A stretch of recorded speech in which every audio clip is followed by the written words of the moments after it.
Jumani atariki ithatu mweri-ini wa kana mwaka-ini wa 2024 ni muhoko wakwa ati we ukiri sawa ni muhoko wakwa ati kiumia giaku ni gukoretwo gutwarithia wega na ni muhoko wakwa ati we no ikurio na muthenya murathime ona tweko tugithie na mbere na kurathimwo ni mbura kindu tukana turathi na mbere kurathimwo na mbura ti ni mbura ti iraturathima ni mwene nyaga uraikora giturathima na kiheo kiu kia mbura na niega kunyitega nigo kwere kwa Muthingi TV muthenya wa Juma kumenyaga cihanda kana ciakorwo ikihanda mathaa maya ni hindi ya gukorwo nginya kuria iharo-ini nigetha ngorwo gikumenyithia uria ciana cia atumia ciragitinda ikigarika kana hihi ni mariku marakiumirire nja kana thiini ya mathako hau ukiri maundu ni maingi makikoretwo makihanika mehaririria maihenya kuona ati calendar ya World Athletics naragithie na mbere na kunyitithio thinga mundu gwitwo Sir Eliud Kipchoge akire kure mwena wa Paris mbere ya mehaririria mambitĩka itanyitwo gukorwo igitengerwo marathon na kuri ahenyuki atano mwena wa arume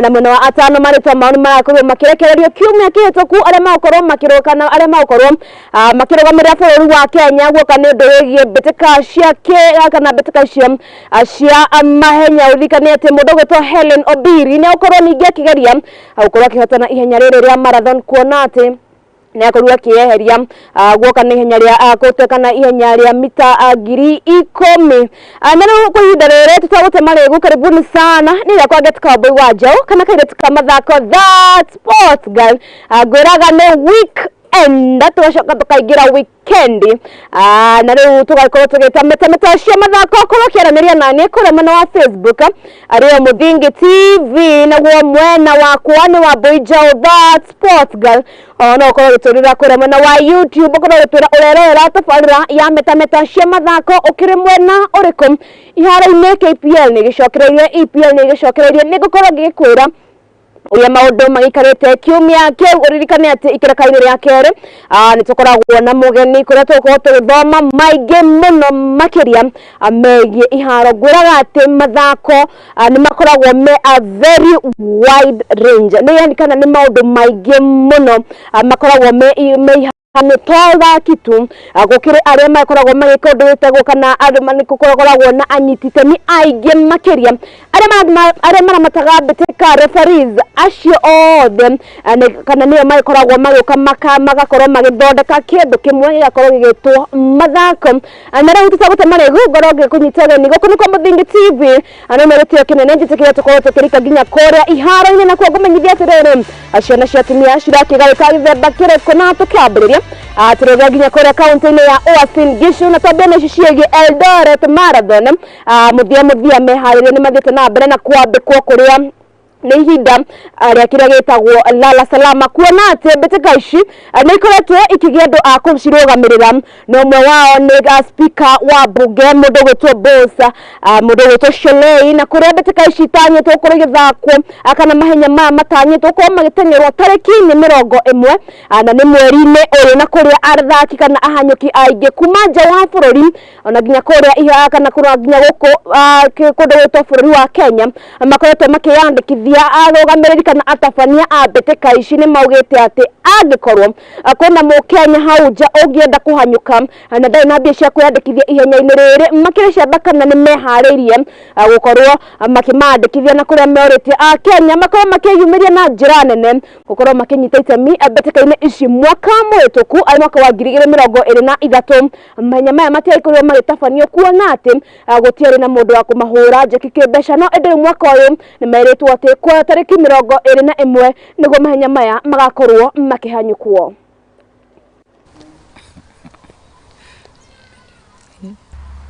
Now we have the assurance of the prize money.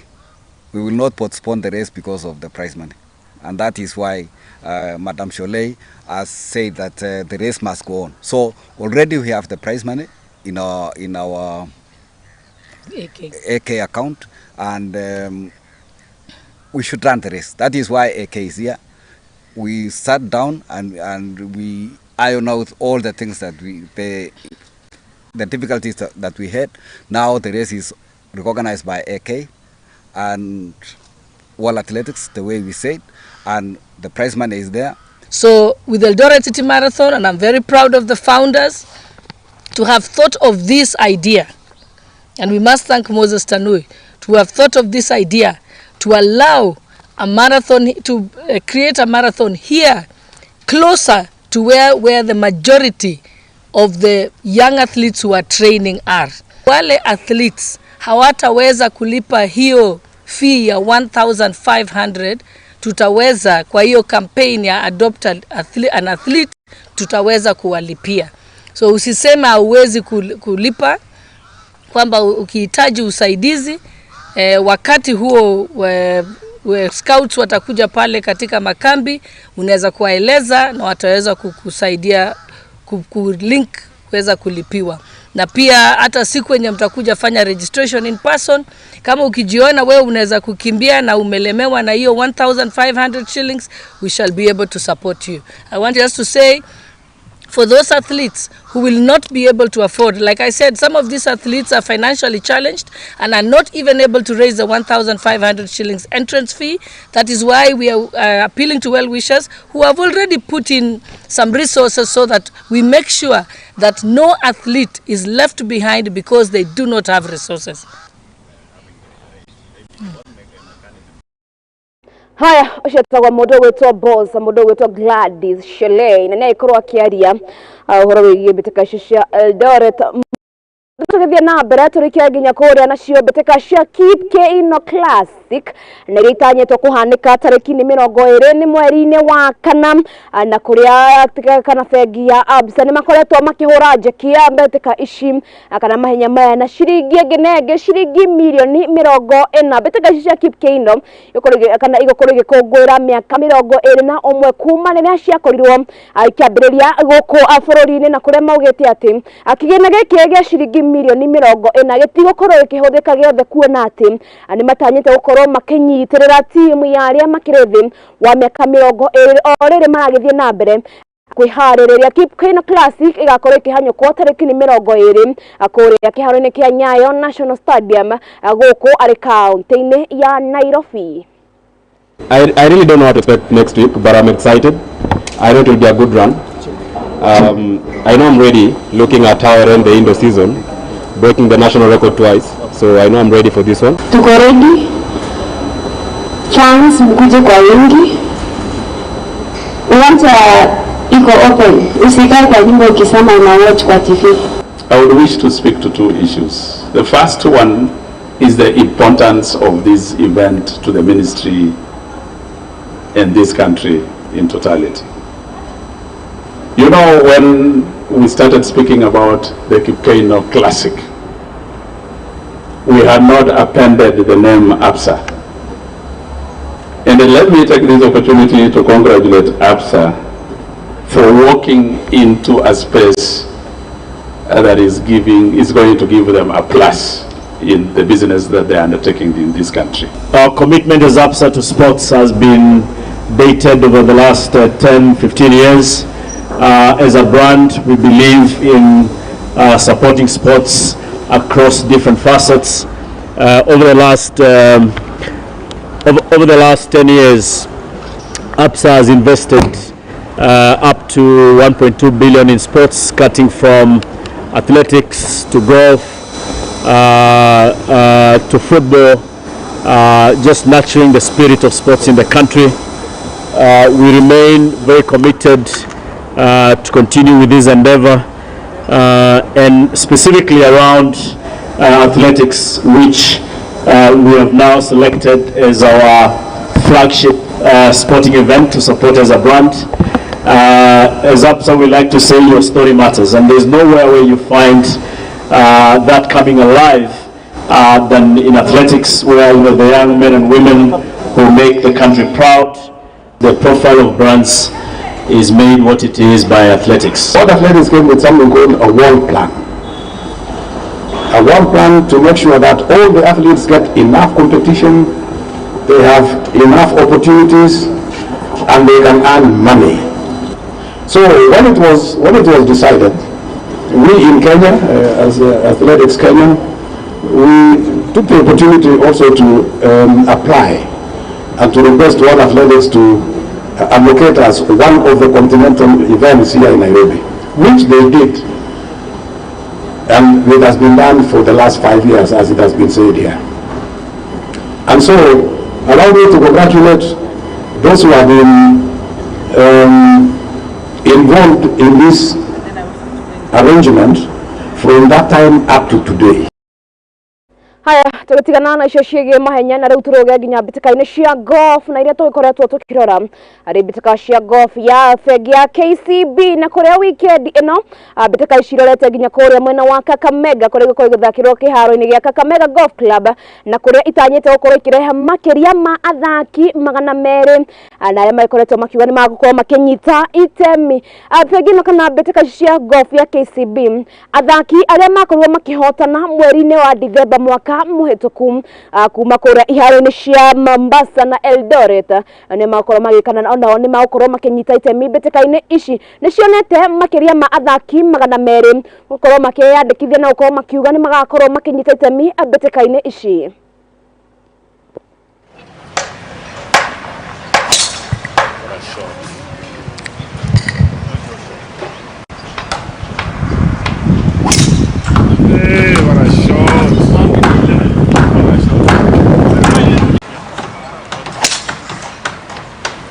Lazima iende huko kwanza. Kwanza na wale.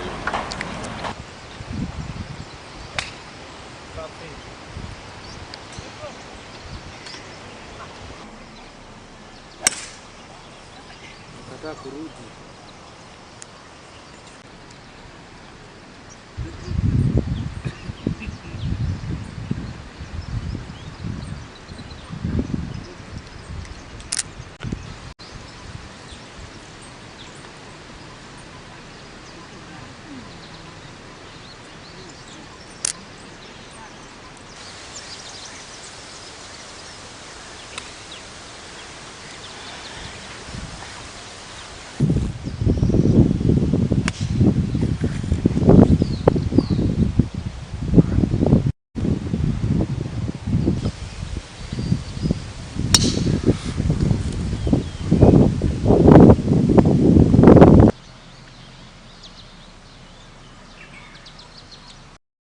Haya, tukiuma kũu kaunti-inĩ ya Kakamega turoge nginya kũrĩa kaunti-inĩ ya Kilifi rĩa aikana oje makaunti ĩno nĩ maikĩtie makĩria rĩtana kũrĩa andũ kana kũrĩ anyiti itemi ngũrani makorwo magĩtigĩrĩra atĩ mĩthako kũu nĩ yakorwo ĩkĩhũrwo njeki kũrĩa maugĩte atĩ kana mbeũ njĩthĩ aingĩ magĩkorwo makĩnyitĩrĩrwo kana magĩkorwo makĩona kũndũ gwa gũthiĩ no makĩria no matigane na ũhũthĩri wa ndawa na oho no matigane na wĩkinaĩ. Rĩrĩ nĩ rĩtana rĩkĩtwo nĩ mũndũ wĩtwo Soldier mũndũ wĩtwo Kaingo maugĩte atĩ rĩrĩa mbeũ njĩthĩ makorwo makĩnyitĩrĩrwo na makorwo makĩhutithana kana makorwo makĩingĩria ũhoro wĩgiĩ mathako wĩkinaĩ kaunti-inĩ ĩno ya Kilifi nĩ gũkorwo ũgĩthira.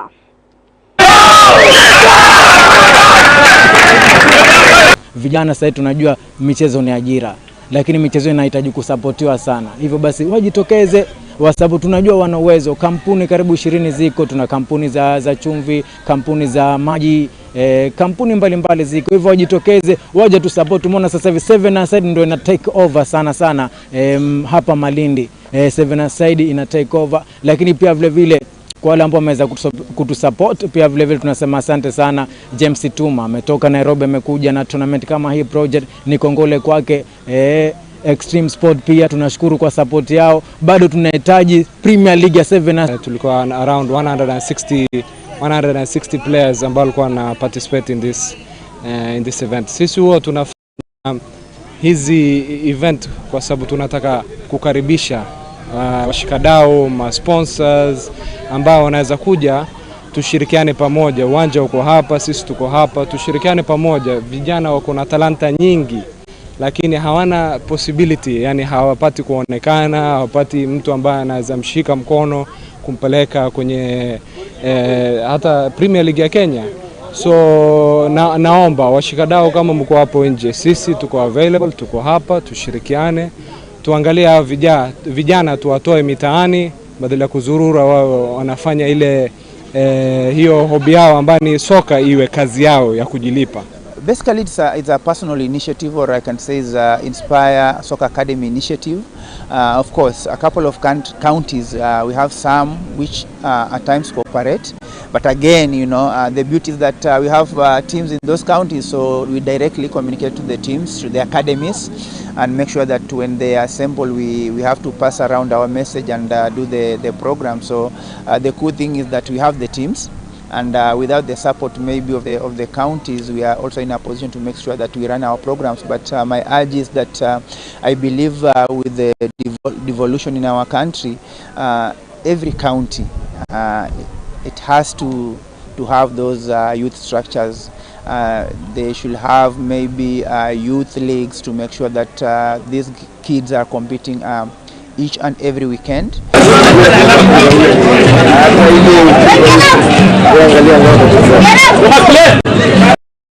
Haya, na tukitigana na icio ciĩgiĩ mbĩtĩka kana kũrĩa kaunti ya Kilifi nacio kana mbĩtĩka cia thukuru cia secondary nacio nĩ irakorwo ikĩhũrwo cabi na kũrĩa irakoragwo igĩthakĩrwo kũrĩa cukuru-inĩ wa imwana wa Machakos, cukuru wa Lenana anayokorwo ĩka wega mbĩtĩka-inĩ cia Gonyana kũrĩa mbĩtĩka ici nĩ cionete macukuru maingĩ kuma gũkũ bũrũri-inĩ gũkorwo makĩnyita itemi na kũrĩa aingĩ maugĩte atĩ nĩ njĩra ĩmwe ya gũkorwo ĩkĩrehe arutwo hamwe na ningĩ ũhoro wĩgiĩ ũkũrania wa kĩmeciria.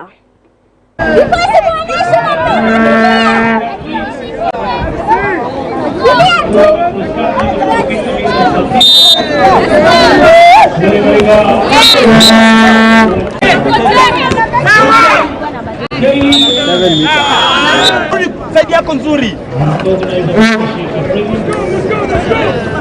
Haya, mikono wide, mikono wide. Mary, mikono wide. Day of the Brookside Term 1 Games here in Machakos, and sponsors, we are very delighted by the standards of play that we have witnessed since yesterday. We are glad that it's a very sunny and very bright day, and our students are competing well, putting their best foot forward. We can almost hear the muscles twitch as they compete for the honors. Brookside Dairy for the past 70 years has been involved in this endeavor to empower our students in various sporting disciplines. Haya, tukitigana na icio rĩu turoge nginya mbĩtĩka-inĩ cia Chapa Dimba iria ikoragwo ikĩrũgamĩrĩrwo nĩ kambuni ya ũkinyanĩria arĩyo kambuni ya Safaricom, na kũrĩa kũigikana nĩ ĩkoretwo ikĩingĩra ikereka-inĩ rĩa semi-finals. Team cia imwana team Bunga nĩmagĩkorwo makĩmathĩra tigiti team ta Eboli kuma kaunti-inĩ ya Vihiga, Pascal Langa kuma kaunti-inĩ ya Uasin Gishu na hamwe na team ya Bandari kuma Mombasa nĩo makĩreketie gũkorwo makĩmathĩra tigiti wa kũkana wa mbĩtĩka ici cia Chapa Dimba. Mbĩtĩka ici iragĩthiĩ na mbere gũthakĩrwo kĩharo-inĩ kĩa Jomo Kenyatta na kĩharo-inĩ kĩa Moi gũkũ nĩ kaunti-inĩ ya Kisumu.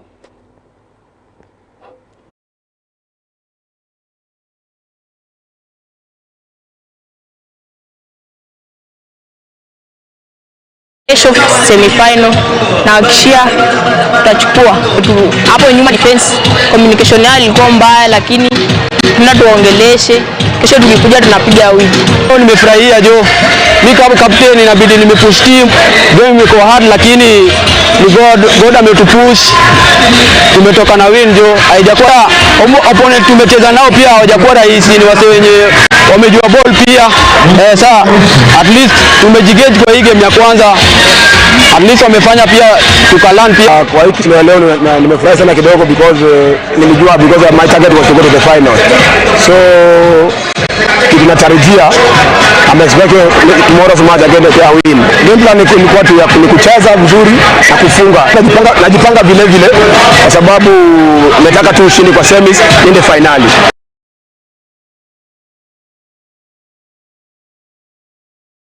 Haya, na tukitigana na icio cia Chapa Dimba rĩu tukorwo tũkĩrũga nginya ligi nene gũkũ bũrũri-inĩ, nayo team ĩhambataga mbĩtĩka ici kana nĩ team ya bengi ya KCB, nao nĩ matanyĩte kana nĩ mathiĩte na mbere kwambĩka meharĩrĩria mbere ya mbĩtĩka yao mũthenya wa ũmũthĩ kũrĩa makũnyitana na team ya borithi ya Police FC kũrĩa magũkorwo magĩthaka kana magũkorwo magĩthakĩra kĩharo-inĩ gĩa Police Sacco, na kũrĩa team ya KCB nĩ maugĩte atĩ nĩ makoretwo na ihinda ithaka guoka nĩ mbĩtĩka cia Kenya Premier League, na kũrĩa matanyĩte atĩ mbĩtĩka ĩno nĩ magakorwo makĩmatha points ciothe ithatũ.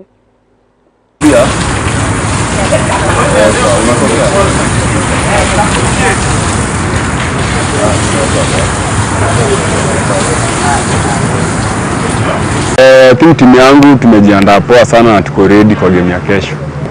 Polisi timu ngumu tunazali same na believe tu pia sisi as in timu yangu na kila mtu tokenye bench, kila mtu tuna believe tuko ready na ndio time tumekuwa tukingoja. At least tuko na believe kesho tutapeana our best na God willing tutatoka washindi. Preparation so far have gone well. There's high morale in the team and hopefully we're going to get a good result tomorrow. We have worked on our finishing.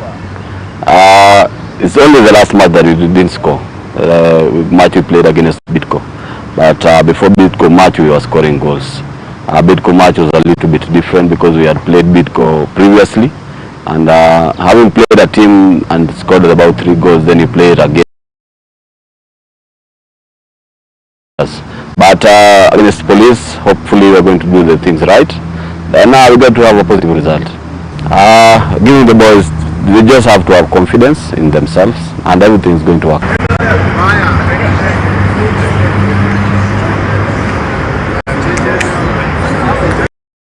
Haya, leo turoria maithogi ja kuria mbitikaine nene guku bururi-ini kana ligi nene guku bururi-ini ari ligi ya FKFPL na muthenya wa umuthi maundu mako magikara githemba giki guoka ni mbitika cia Kenya Premier League na kuria timu nyingi ni icanyitwo gukorwo ikinyitana iharo-ini ngurani. Haya, timu ya City Stars mako magitongana na timu ya Murang'a Seals. Urikanete timu ya Murang'a Seals ni anini muno kana nio ni ageni muno mbitikaine ici no ndi ni magithite na mbere uko makiandikithia maumira mega ni marakorwo makihura timu ya Nzoia Sugar na bao 3-0 kana kiumia kihituku. Bandari kuma kuria kaunti-ini ya Mombasa ni mako magithirima na timu ya Bidco United. Nzoia Sugar mako magitongana na timu ya Gor Mahia. Kakamega Homeboys mako magitongana na timu ya Kariobangi Sharks. Kirotwa timu ya Sofapaka ni mako makigitana na timu ya Ulinzi.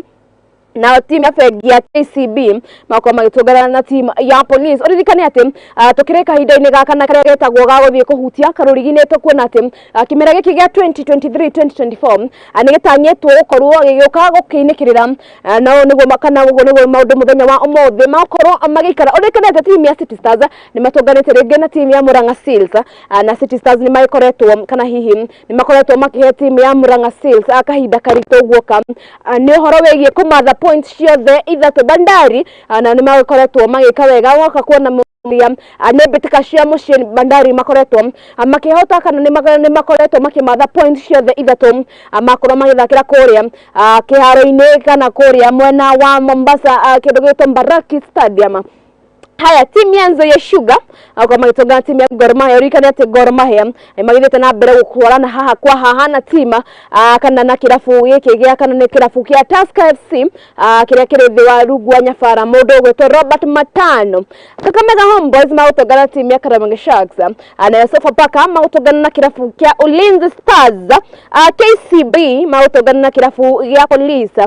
Ciari garagano cia Kenya Premier League kana ni mbitika cia ligi nene guku bururi-ini na riu tukiaria ciege Kenya Premier League na ndagitio kinene riu tukiria tuguhoro tugiginya kuria kiro gitwa jawa bururi na mbitika ile tuko tukirora ni mbitika cia English Premier League ona ciuririkane ati ni ikoretwo igithie kindu gigwitwo back to back kana ira iko githoko back to back thutha wa athaki kana thutha wa UF gukorwo ikiuma kahinda ga kuhumuka nigetha makorwo makinyita itemi woka ni mbitika cia kindu gigwitwo kana ni uhoro wigie mbitika cia mabururi riu mbitika cira gikorwo igithakwo kindu gigwitwo back to back. Haya, timu ya Newcastle mako magitongana timu ya Tottenham Hotspur. Brentford mako magitongana timu ya Sheffield. Man City mako magitongana timu ya Luton Town. Nottingham Forest mako magitongana timu ya Wolves. Kindu gigwitwo Burnley magitongana kirafu kia Brighton. Bournemouth na kirafu kia Manchester United. Haha agikorwo by the way niko we muigithia waikezaji tini ti atire mundu ndako ngihe Kenya nino ko ndakigoro ngigweta no ukorwo kimenya mbitika ino ni ukorwo mbitika nene muno. Rikane ati Newcastle ni makoretwo nao makigeria kana wamekuwa kisosua ogo ni mundu wetwo Felix Lana akoragwo akiuga Newcastle matungaya Tottenham ogwo norikania ati Tottenham ni makoretwo makigeria makiria uko makiandikithia uhotani kuona ati ni marakienda kimera giukite makorwo magitigara mbetikaini cia kindu gigwitwo UEFA Champions League na uria wakora ikorwo githie ni maraikorwo makirira muno makiria namba 3 na 4 na team kana hihi na kila na irafu nyingi. Brentford mako magitungana team ya Sheffield, Man City mako magitungana na team ya Luton Town, Nottingham Forest mako magitungana na team ya Wolves. Urikane ati kirafu kia Wolves ni koretwo kionania gukorwo makiremwo kwinyitira kana gukorwo magethima hinyana irafu nini.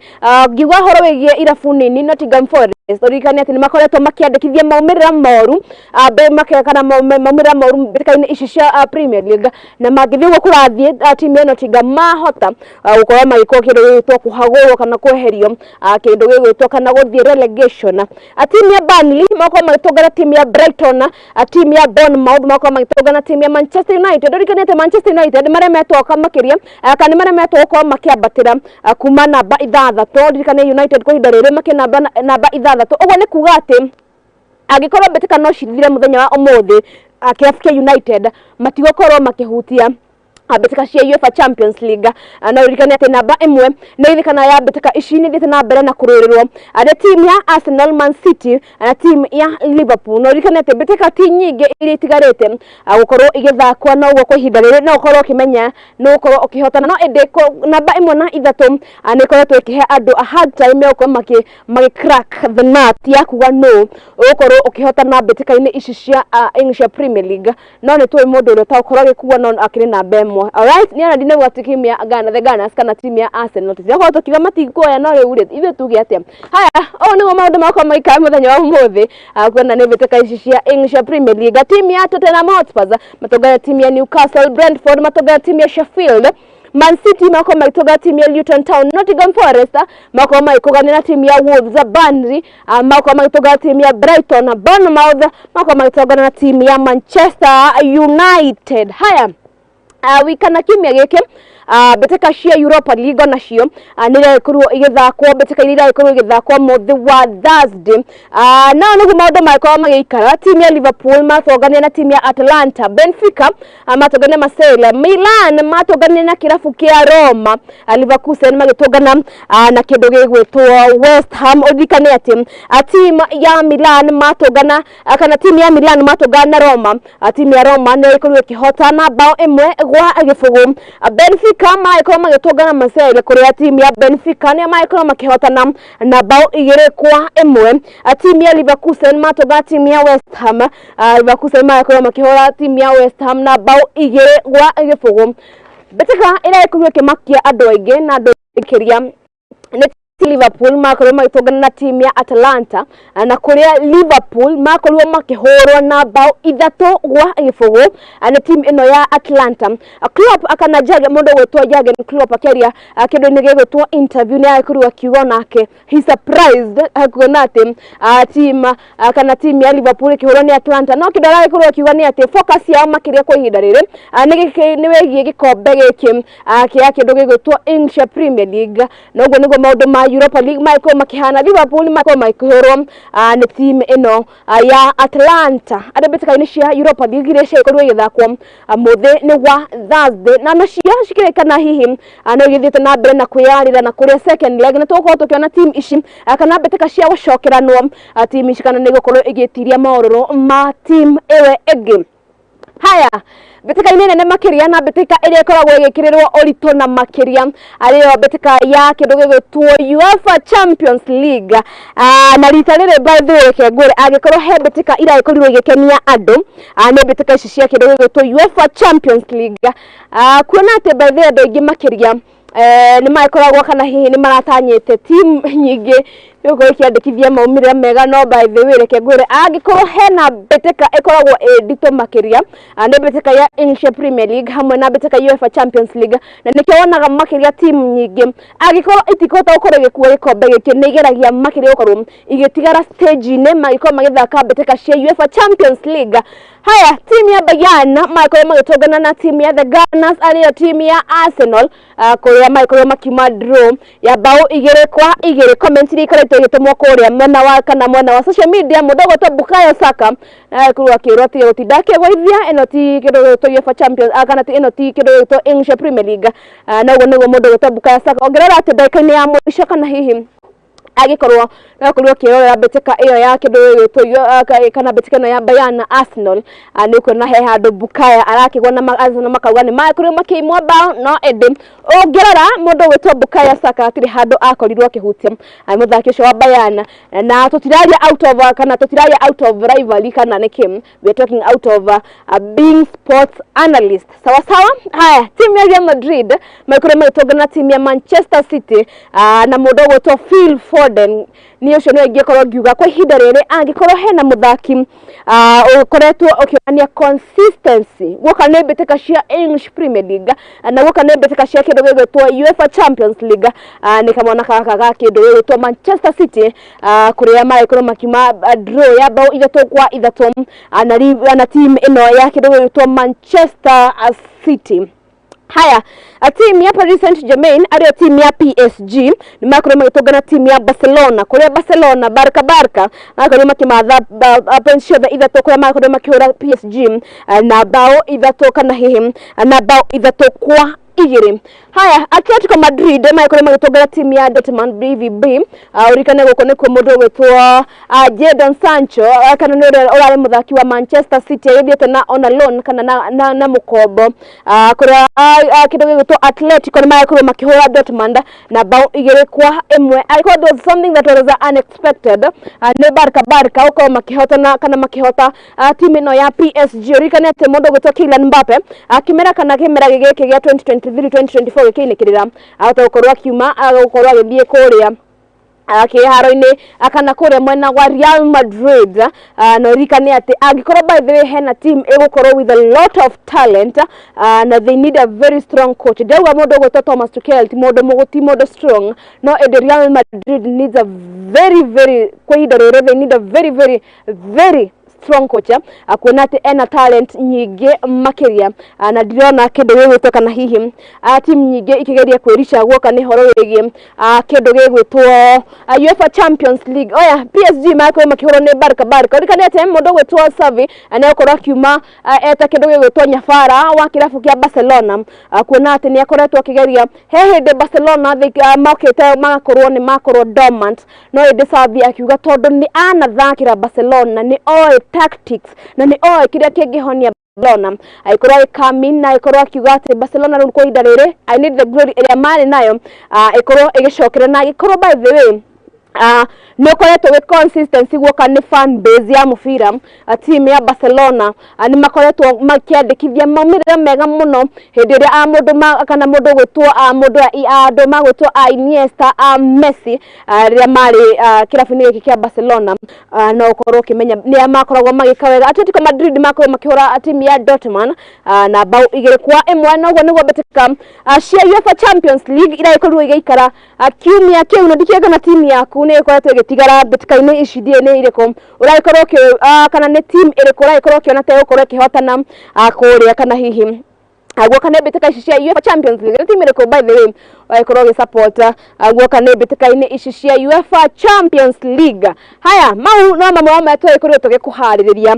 no maundu ni maingi maikorwo makiumira nja-ini yaku ya mathako no korwo gitwira hihi ni team kana team yaku na ikorwo igithaka kwa kana hihi maria ikorwo igithaka kore icagi-ini makoro makihana atia muthenya wa Juma andu aingi na kana muthenya wa weekends andu aingi makoragwo magithii iharo-ini onoko no friendly to oro itwira atiriri team yaku ikirugameire kana hihi ni mariko maraikoro makiyumiria ako okire korwo giaraniria na ithuĩ kuria mwena wa Facebook aria Muthingi TV mwena kwa wa Boijao that sport garako kinjira mariko maira ikorwo makiyumiria ku uri. Haya twingirikire kainire ya kere nitukorona mugeni na kuretwo ko tukiaririria uhoro wegie ukuria wa taranda na makiria woka ni cukuru-ini cia academies kana ni cietagwo sports academies.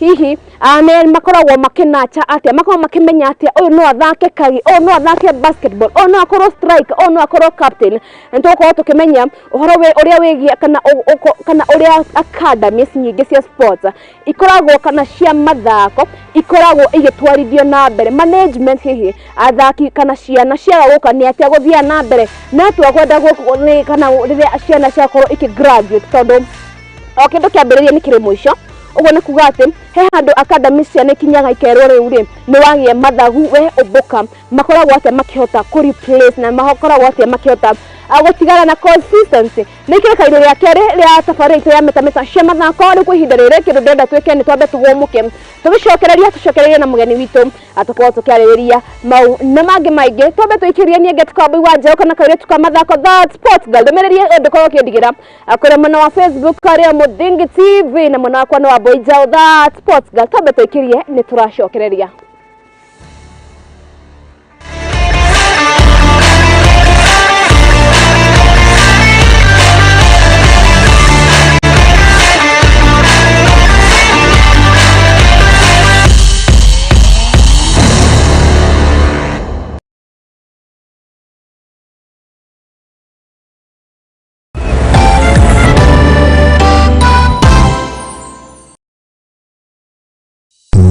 Fatara kugura credit ya thimu yaku riu ni undu muhuthu no guthi haria ha M-Pesa wikire paybill number niyo 33 account wikire namba ya thimu yaku ucoke wikire mbeca iria urenda kugura credit.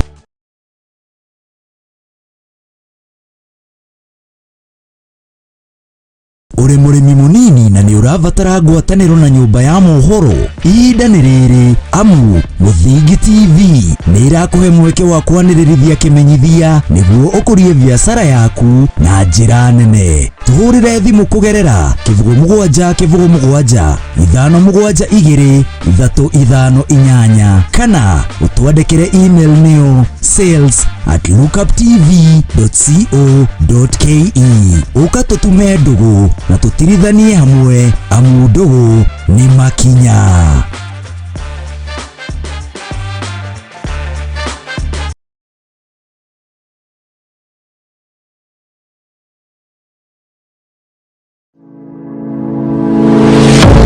University of Nairobi is a distinguished institution of higher learning dedicated to nurturing your intellectual curiosity and pushing the boundaries of knowledge. From state-of-the-art laboratories to modern libraries equipped with the latest resources, we provide you with the tools you need to succeed. Choose from a wide range of programs designed to prepare you for challenges of tomorrow's world. Whether in STEM, humanities, business, or the arts, our strong industry connections and career service support will help you translate your education into meaningful career opportunities upon graduation. Join a vibrant community of scholars from around the world, fostering cultural exchange, collaboration, and lifelong friendships. Book your space now for September intakes. Log in to https://www.uonbi.ac.ke for a wide range of courses to choose from. You can also contact +254 020 491 0000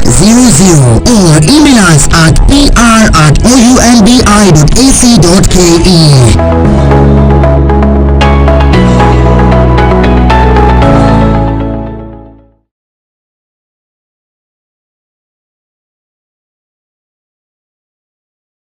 wigwatire set 102W GPS tracker omothe kuma Septa Empire na ukenerere tracking ya kuria gari yaku ndithikana itiga riri mahinda-ini mothe kumenya kuria igereire gwa kahinda ka mieri 6 kuhoria engine yaku uri handu-ini hothe kugerera application yao hamwe na kumenyereria gari yaku yakio kana yahorio na marihi ma ciringi 4,500 tu ukareherwo setting ngima. GPS tracker ino ni iraingira gari mithemba-ini yothe matinga undu umwe na nduthi iria ingikorwo ikihuthira petrol ona kana thitima na no umihuthire kugerera rurenda kana application iria ungigwatira thimu-ini yaku ya Android kana iOS. Kimetie kugerera rurenda-ini rwao ng'enda-ini cia ukinyaniria kana umahurire thimu kugerera namba ciao nicio 0706867677 na umiamukire hatari marihi kugerera G4S ucoke uheo mutaaramu uria wi hakuhi nawe agwikirire na marihi ma ciringi 1,000. Septa Empire, the most reliable vehicle tracking company in Kenya.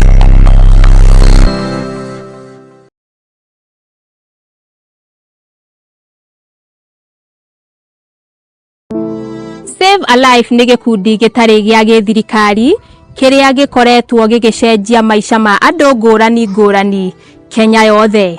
Nginyagia haha nĩ tũcenjetie maica ma andũ makĩria ma 100,000 through gũtwara arwaru thibitarĩ, gwakĩra arĩa matarĩ na cikaro, kũhe andũ irio, gũteithia ciana iria ciũrĩire mabarabara-inĩ na kũ-empower mbeũ njĩthĩ. Nyitanĩra na ithuĩ o mũthenya nĩgetha tũkorwo tũkĩnyitanĩra hamwe gũteithia na kũgarũrĩra maica ma andũ. Save a life, transforming lives.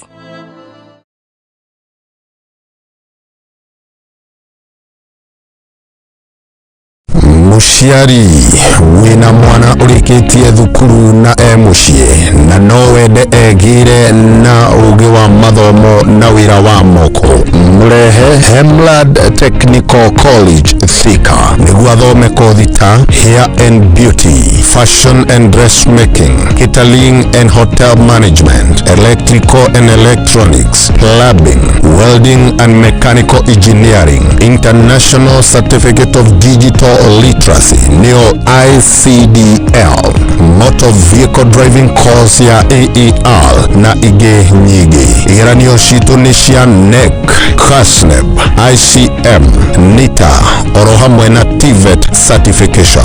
Wihike intake ya April na May no irathie na mbere. Marihi maitu ni mafashirire. Ukautusherere hindi ya Career Week itari marihi kuma tariki 8 nginya tariki 12 mweri wa ena. Tusherere Kigio Plaza 4th floor Kwame Nkrumah Street Thika. Ahoro makiria hurire thimu namba nio 0708 507 380 kana 0723 470003. Hemlad College, your success is our concern.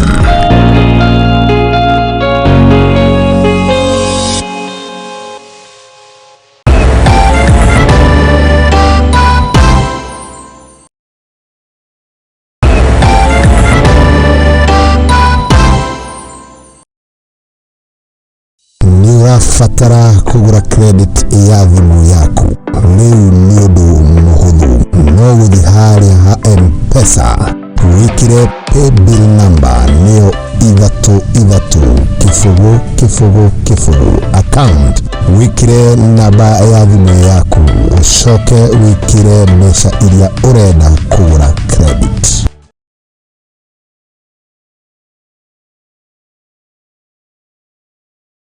Uri murimi munini na ni uravatara ngwataniro na nyumba ya mohoro, ihinda ni riri amu Muthingi TV ni irakuhe mweke wa kwanirithia kimenyithia niguo ukurie biashara yaku na njira nene. Tuhurire thimu kugerera 0777 572 kana utwandikire email nio sales@lookuptv.co.ke. ukatutume ndugu na tutirithanie hamwe amu ndugu ni makinya.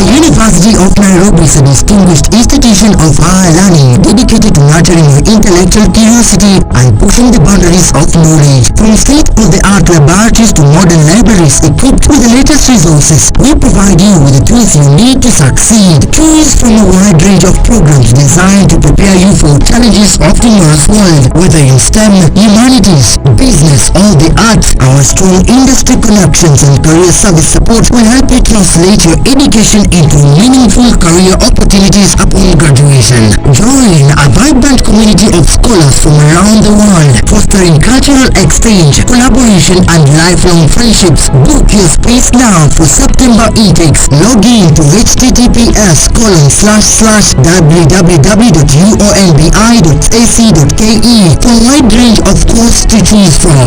You can also contact +254 020 491 0000 or email us at pr@uonbi.ac.ke.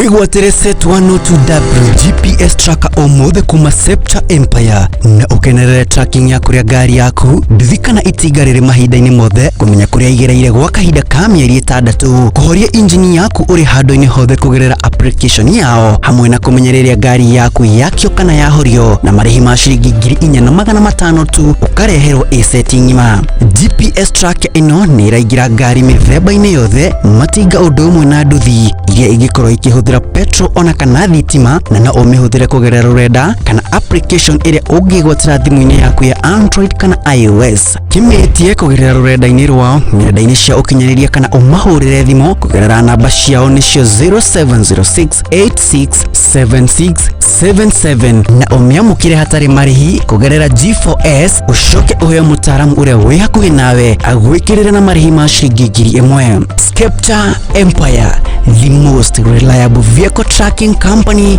Kenya.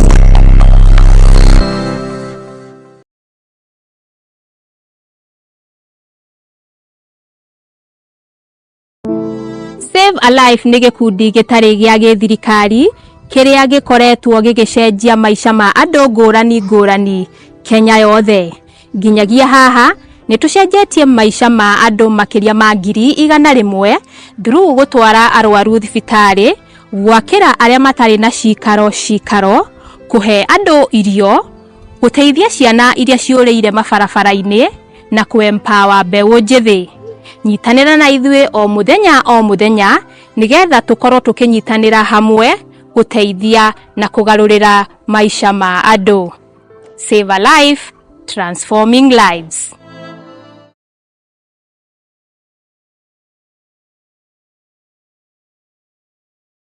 Muciari wina mwana urikitie thukuru na mucie na no wende egire na ugi wa mathomo na wira wa moko murehe Hemlad Technical College Thika niguo athome kothi ta hair and beauty, fashion and dressmaking, catering and hotel management, electrical and electronics, plumbing, welding and mechanical engineering, international certificate of digital literacy neo ICDL, motor vehicle driving course ya AER na ige nyingi. Igeranio citu ni cia NEC, KASNEB, ICM, NITA oro hamwe na TVET certification.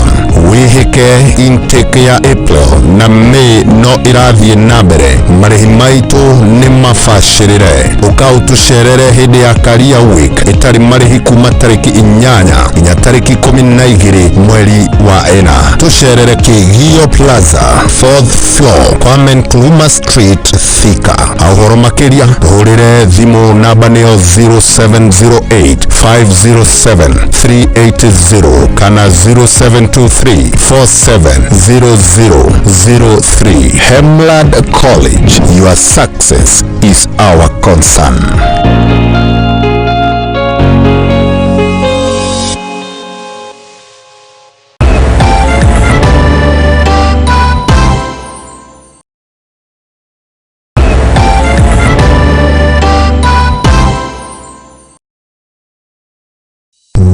Fatara kugura credit ya thimu yaku riu ni undu muhuthu no guthi haria ha M-Pesa wikire paybill number nio 334 account wikire namba ya thimu yaku ucoke wikire mbeca iria urenda kugura credit.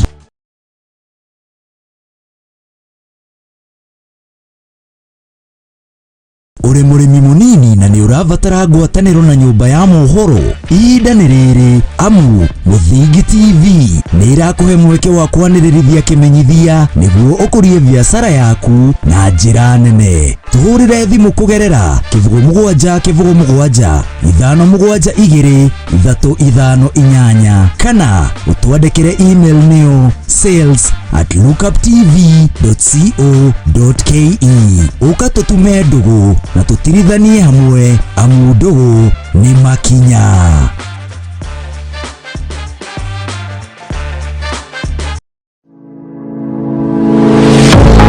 University of Nairobi is a distinguished institution institution of higher learning dedicated to nurturing your intellectual curiosity and pushing the boundaries of knowledge. From state-of-the-art laboratories to modern libraries equipped with the latest resources, we provide you with the tools you need to succeed. Choose from a wide range of programs designed to prepare you for challenges of tomorrow's world. Whether in STEM, humanities, business, or the arts, our strong industry connections and career service support will help you translate your education into meaningful career opportunities upon graduation. Join a vibrant community of scholars from around the world, fostering cultural exchange, collaboration, and lifelong friendships. Book your space now for September intakes. Log in to https://www.uonbi.ac.ke for a wide range of courses to choose from. You can also contact +254 020 491 0000 or email us at pr@ounbi.ac.ke.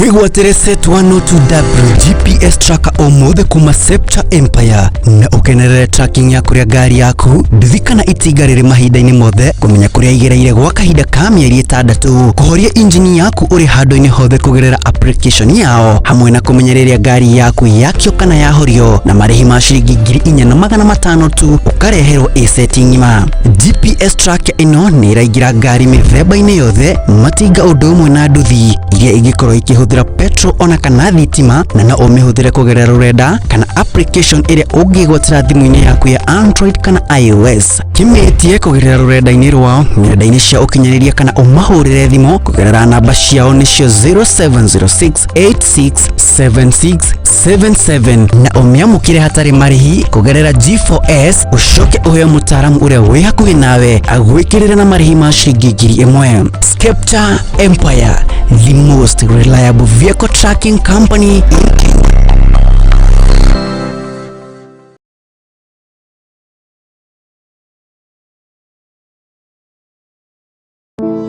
Save a Life nĩ gĩkundi gĩtarĩ gĩa gĩthirikari kĩrĩa gĩkoretwo gĩgĩcenjia maica ma andũ ngũrani ngũrani Kenya yothe. Nginyagia haha nĩ tũcenjetie maica ma andũ makĩria ma 100,000 through gũtwara arwaru thibitarĩ, gwakĩra arĩa matarĩ na cikaro, kũhe andũ irio, gũteithia ciana iria ciũrĩire mabarabara-inĩ na kũ-empower mbeũ njĩthĩ. Nyitanĩra na ithuĩ o mũthenya nĩgetha tũkorwo tũkĩnyitanĩra hamwe gũteithia na kũgarũrĩra maica ma andũ. Save a Life, transforming lives.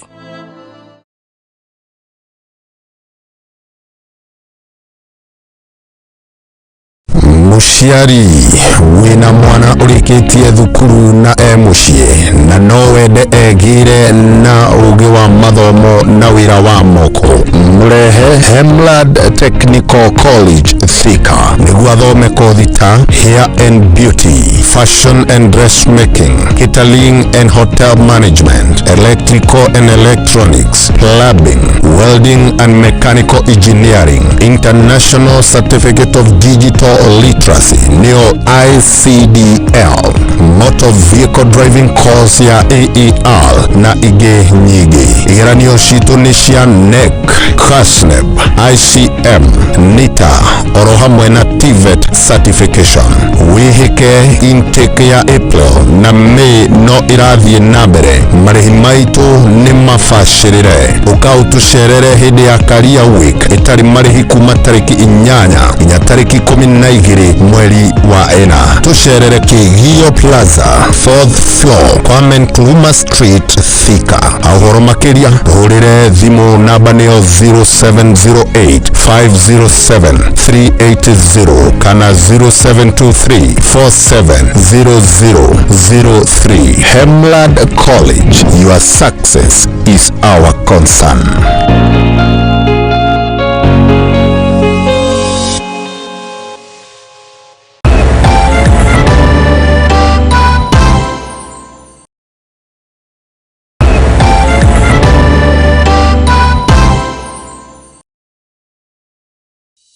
ũrabatara kũgũra credit ya thimũ yaku rĩu nĩ ũndũ mũhũthũ no gũthiĩ harĩa ha M-Pesa wĩkĩre paybill number nĩyo 33 account wĩkĩre namba ya thimũ yaku ucoke wĩkĩre mbeca iria ũrenda kũgũra credit.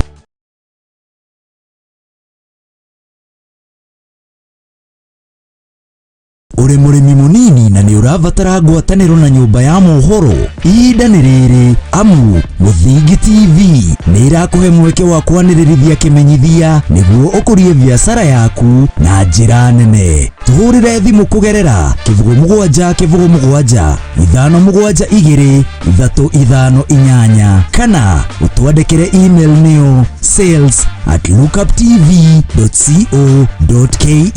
Ũka tũtume ndũgũ na tũtirithanie hamwe amu ndũgũ nĩ makinya.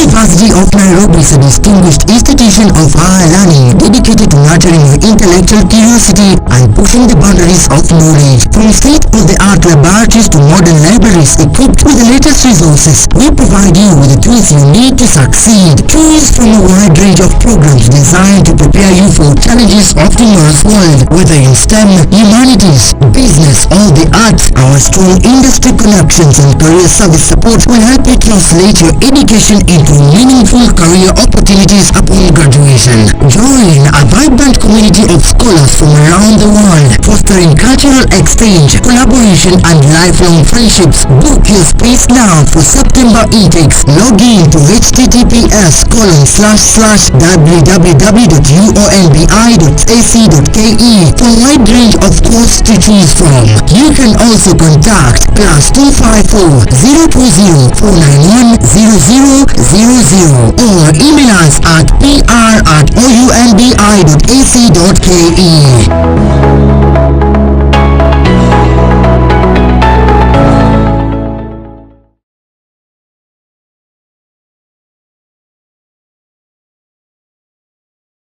wigwatĩre set 102W GPS tracker ũmũthĩ kuma Sepcha Empire na ũkenerere tracking ya kũrĩa ngari yaku ndithikana itinga rĩrĩ mahinda-inĩ mothe kũmenya kũrĩa igereire gwa kahinda ka mĩeri 6 kũhoria injini yaku ũrĩ handũ-inĩ hothe kũgerera application yao hamwe na kũmenya rĩrĩa ngari yaku yakio kana yahorio na marĩhi ma ciringi 4,500 tu ũkareherwo a-set ng'ima. GPS tracker ĩno nĩ ĩraingĩra ngari mĩthemba-inĩ yothe matinga ũndũ ũmwe na nduthi iria ingĩkorwo ikĩhũthĩra petrol ona kana thitima na no ũmĩhũthĩre kũgerera rũrenda kana application ĩrĩa ũngĩgwatĩra thimũ-inĩ yaku ya Android kana iOS. Kĩmĩtie kũgerera rũrenda-inĩ rwao nenda-inĩ cia ũkinyanĩria kana ũmahũrĩre thimũ kũgerera namba ciao nĩcio 0706867677 na ũmĩamũkĩre hatarĩ marĩhi kũgerera G4S ũcoke ũheo mũtaaramu ũrĩa wĩ hakuhĩ nawe agwĩkĩrĩre na marĩhi ma ciringi 1,000. Sepcha Empire, the most reliable vehicle tracking company in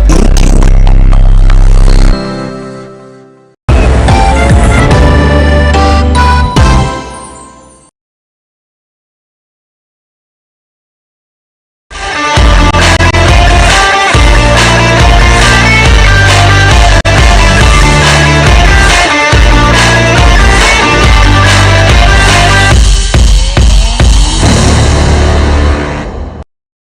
Haya, na nitwacokereria ngatho cia mwanya nĩ gũthiĩ na mbere na gũikarania na ithuĩ gũkũ arĩ kwa Muthingi TV arĩa tũkwĩra nĩ kĩhumo gĩaku gĩa gũtherema arĩ kĩrĩka-inĩ rĩa kerĩ arĩa tabarĩra ya mĩtametwa cia mathako na kwa ihinda rĩrĩ arĩ kĩrĩka-inĩ rĩa kerĩ rĩ tũkoragwo na mũgeni witũ na kwa tutabadilisha lugha sijui tutaongea gani but we will try the lugha and mtaelewa. Kiambu, Nyeri, we are the same. It's okay. Haya, karibuni sana na tukorwo tukiaranĩria na inyuĩ kũrĩa mwena wa Facebook ni ya Muthingi TV. Agoma mwena wako ni wa Boijao that sports ganĩro tutagũte marĩgu kuna atĩ mathaa nĩ magĩthiĩte mũno tũkorwo tũkĩnyitanĩra na mũgeni witũ akorwo agĩtwĩra hihi rĩtwa rĩake nĩ kĩekaga na nĩ kana akoragwo akĩnyitire kuguoka nĩ mathako. Karibu sana. Sijui kama umelewa kitu hicho nimesema hapo. Imekupita. Peter. Sio hata ningeamua kukutusi ungekuwa tu. Yaani sawa tu, haina shida. Karibu sana. Nashukuru. Nataka utuambie majina zako, kile unafanya, what are you doing in this country? Okay. Kwa majina mimi naitwa Brian Otieno Obiambo. Professionally I'm a teacher. Lakini nimesema nakufunza sasa hivi nafunza mpira. So I'm a soccer coach. That's what I do for a living. Brian, before kuja uanze kukua sports teacher, what inspired you kuwa mwalimu wa michezo? Kuna vitu vingi sana zinainspire. Lakini naweza elezea tu ya kwanza kwamba personally mimi mwenyewe nilikuwa mchezaji. Yale ambayo nilipitia nikiwa kijana mdogo nikicheza mpira hapa kule. Sikuyapendea. Hivyo basi nikasema kwamba kwa vile mimi nikiwa mdogo sikupenda mambo kama haya. Mimi mwenyewe basi nifanye nini? Niwe pale kama kocha nifanye kurekebisha. Nimeona mna run Hawi Academy, that means that mnafunza kuna academy ya sports. How do you go about it? How do you manage the academy that lazima unapata uko na wazazi wamekuaminia ama the parents have trusted you with their kids? How do you go about it? Kwa mara ya kwanza naweza sema kwamba it's what you do.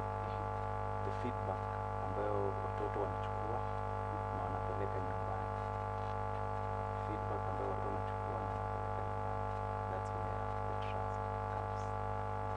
Haya, mwana rerida ikorogi kiro ni director kwa tuabe tuikirie hanini tu tugushokereria tuabe tuthondeke mitambo itwiranga mitambo ithondeketwo na moko mandu tuabe tuikirie hanini ni tugushokereria.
Wina mwana urikitie thukuru na muciĩ na no wende egire na ugi wa mathomo na wira wa murehe Hemlad Technical College Thika niguo athome kothi ta hair and beauty, fashion and dressmaking, catering and hotel management, electrical and electronics, plumbing, welding and mechanical engineering, international certificate of digital literacy neo ICDL, motor vehicle driving course ya AER na ige nyingi. Igeranio citu ni cia NEC, KASNEB, ICM, NITA oro hamwe na TVET certification. Wihike intake ya April na May no irathie na mbere. Marihi maitu ni mafashirire. Ukautucerere hindi ya Career Week itari marihi kuma tariki 8 nginya tariki 12 mweri wa ena. Tucerere Kigio Plaza 4th floor Kwame Nkrumah Street Thika. Ahoro makiria tuhurire thimu namba nio 0708-507-380 kana 0723-470003. Hemlad College, your success is our concern.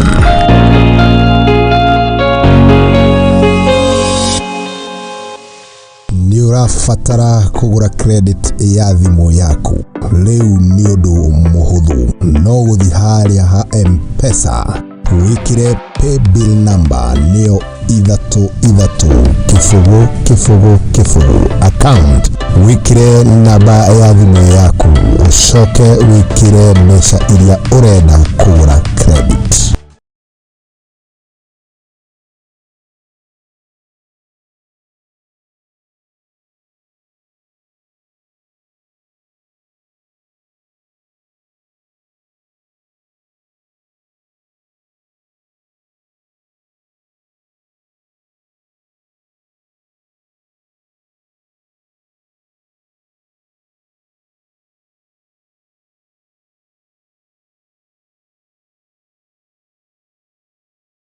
Wigwatire set 102 GPS tracker omothe kuma Septa Empire na ukenerere tracking ya kuria gari yaku ndithikana itiga riri mahinda-ini mothe kumenya kuria igereire gwa kahinda ka mieri 6 kuhoria engine yaku uri handu-ini hothe kugerera application yao hamwe na kumenya riria gari yaku yakio kana yahorio na marihi ma ciringi 4,500 tu ukareherwo setting ngima. GPS tracker ino ni iraingira gari mithemba-ini yothe matinga undu umwe na nduthi iria ingikorwo ikihuthira petrol ona kana thitima na no umihuthire kugerera rurenda kana application iria ungigwatira thimu-ini yaku ya Android kana iOS. Kimetie kugerera rurenda-ini rwao nenda-ini cia ukinyaniria kana umahurire thimu kugerera namba ciao nicio 0706867677 na umiamukire hatari marihi kugerera G4S ucoke uheo mutaaramu uria wi hakuhi nawe agwikirira na marihi ma ciringi 1,000.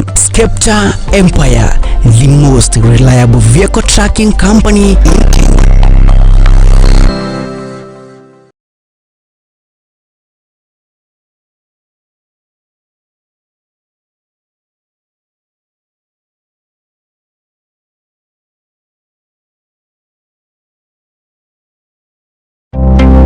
Hihi ni uramenya uria Zenawi Real Estate icenjetie miturire ya Akenya aingĩ gukinyaniria iroto ciao.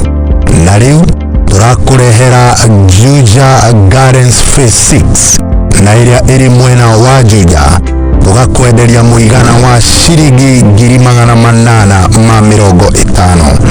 Migunda ino iri na ready title deed kiria urabatara no kuriha gicunjĩ kia 30% hari eka imwe ukegira na bloti.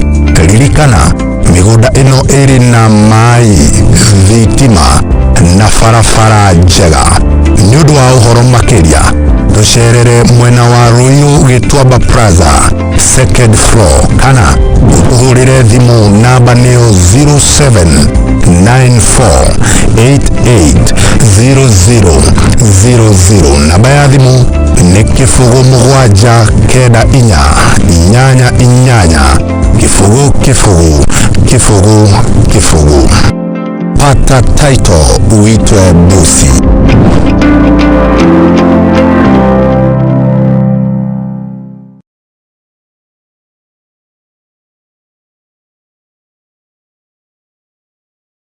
Wigwatire set 102 GPS tracker omothe kuma Septa Empire na ukenerere tracking ya kuria gari yaku ndithikana itiga riri mahinda-ini mothe kumenya kuria igereire gwa kahinda ka mieri 6 kuhoria engine yaku uri handu-ini hothe kugerera application yao hamwe na kumenya riria gari yaku yakio kana yahorio na marihi ma ciringi 4,500 tu ukareherwo setting ngima. GPS tracker ino ni iraingira gari mithemba-ini yothe matinga undu umwe na nduthi iria ingikorwo ikihuthira petrol ona kana thitima na no umihuthire kugerera rurenda kana application iria ungigwatira thimu-ini yaku ya Android kana iOS. Kimetie kugerera rurenda-ini rwao nenda-ini cia ukinyaniria kana umahurire thimu kugerera namba ciao nicio 0706867677 na umiamukire hatari marihi kugerera G4S ucoke uheo mutaaramu uria wi hakuhi nawe agwikirira na marihi ma ciringi 1,000. Septa Empire, the most reliable vehicle tracking company in Kenya.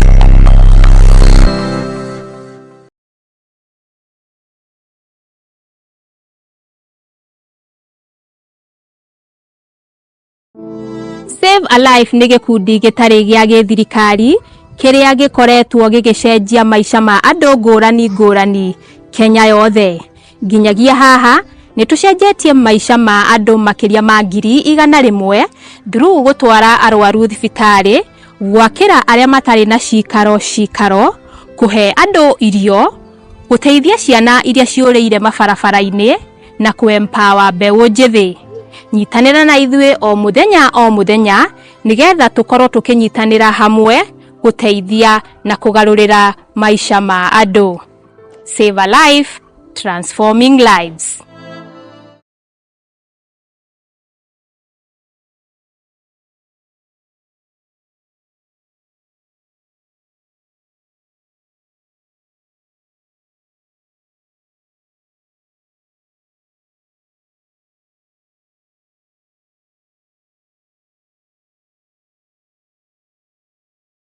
Wigwatire setwano to GPS tracker omothe kuma Scepter Empire na ukenerere tracking ya kuria gari yaku ndithikana itiga riri mahinda-ini mothe kumenya kuria igereire gwa kahinda ka mieri 6 kuhoria injini yaku uri handu-ini hothe kugerera application yao hamwe na kumenya riria gari yaku yakio kana yahorio na marihi ma ciringi 4,500 tu ukareherwo setting ng'ima. GPS tracker ino ni iraingira ngari mithemba-ini yothe matinga undu umwe na nduthi iria ingikorwo ikihuthira petrol ona kana thitima na no umihuthire kugerera rurenda kana application iria ungigwatira thimu-ini yaku ya Android kana iOS. Kimetie kugerera rurenda-ini rwao nenda-ini cia ukinyaniria kana umahurire thimu kugerera namba ciao nicio 0706867677 na umiamukire hatari marihi kugerera G4S ucoke uheo mutaaramu uria wi hakuhi nawe agwikirire na marihi ma ciringi 1,000. Scepter Empire, the most reliable vehicle tracking company in Kenya.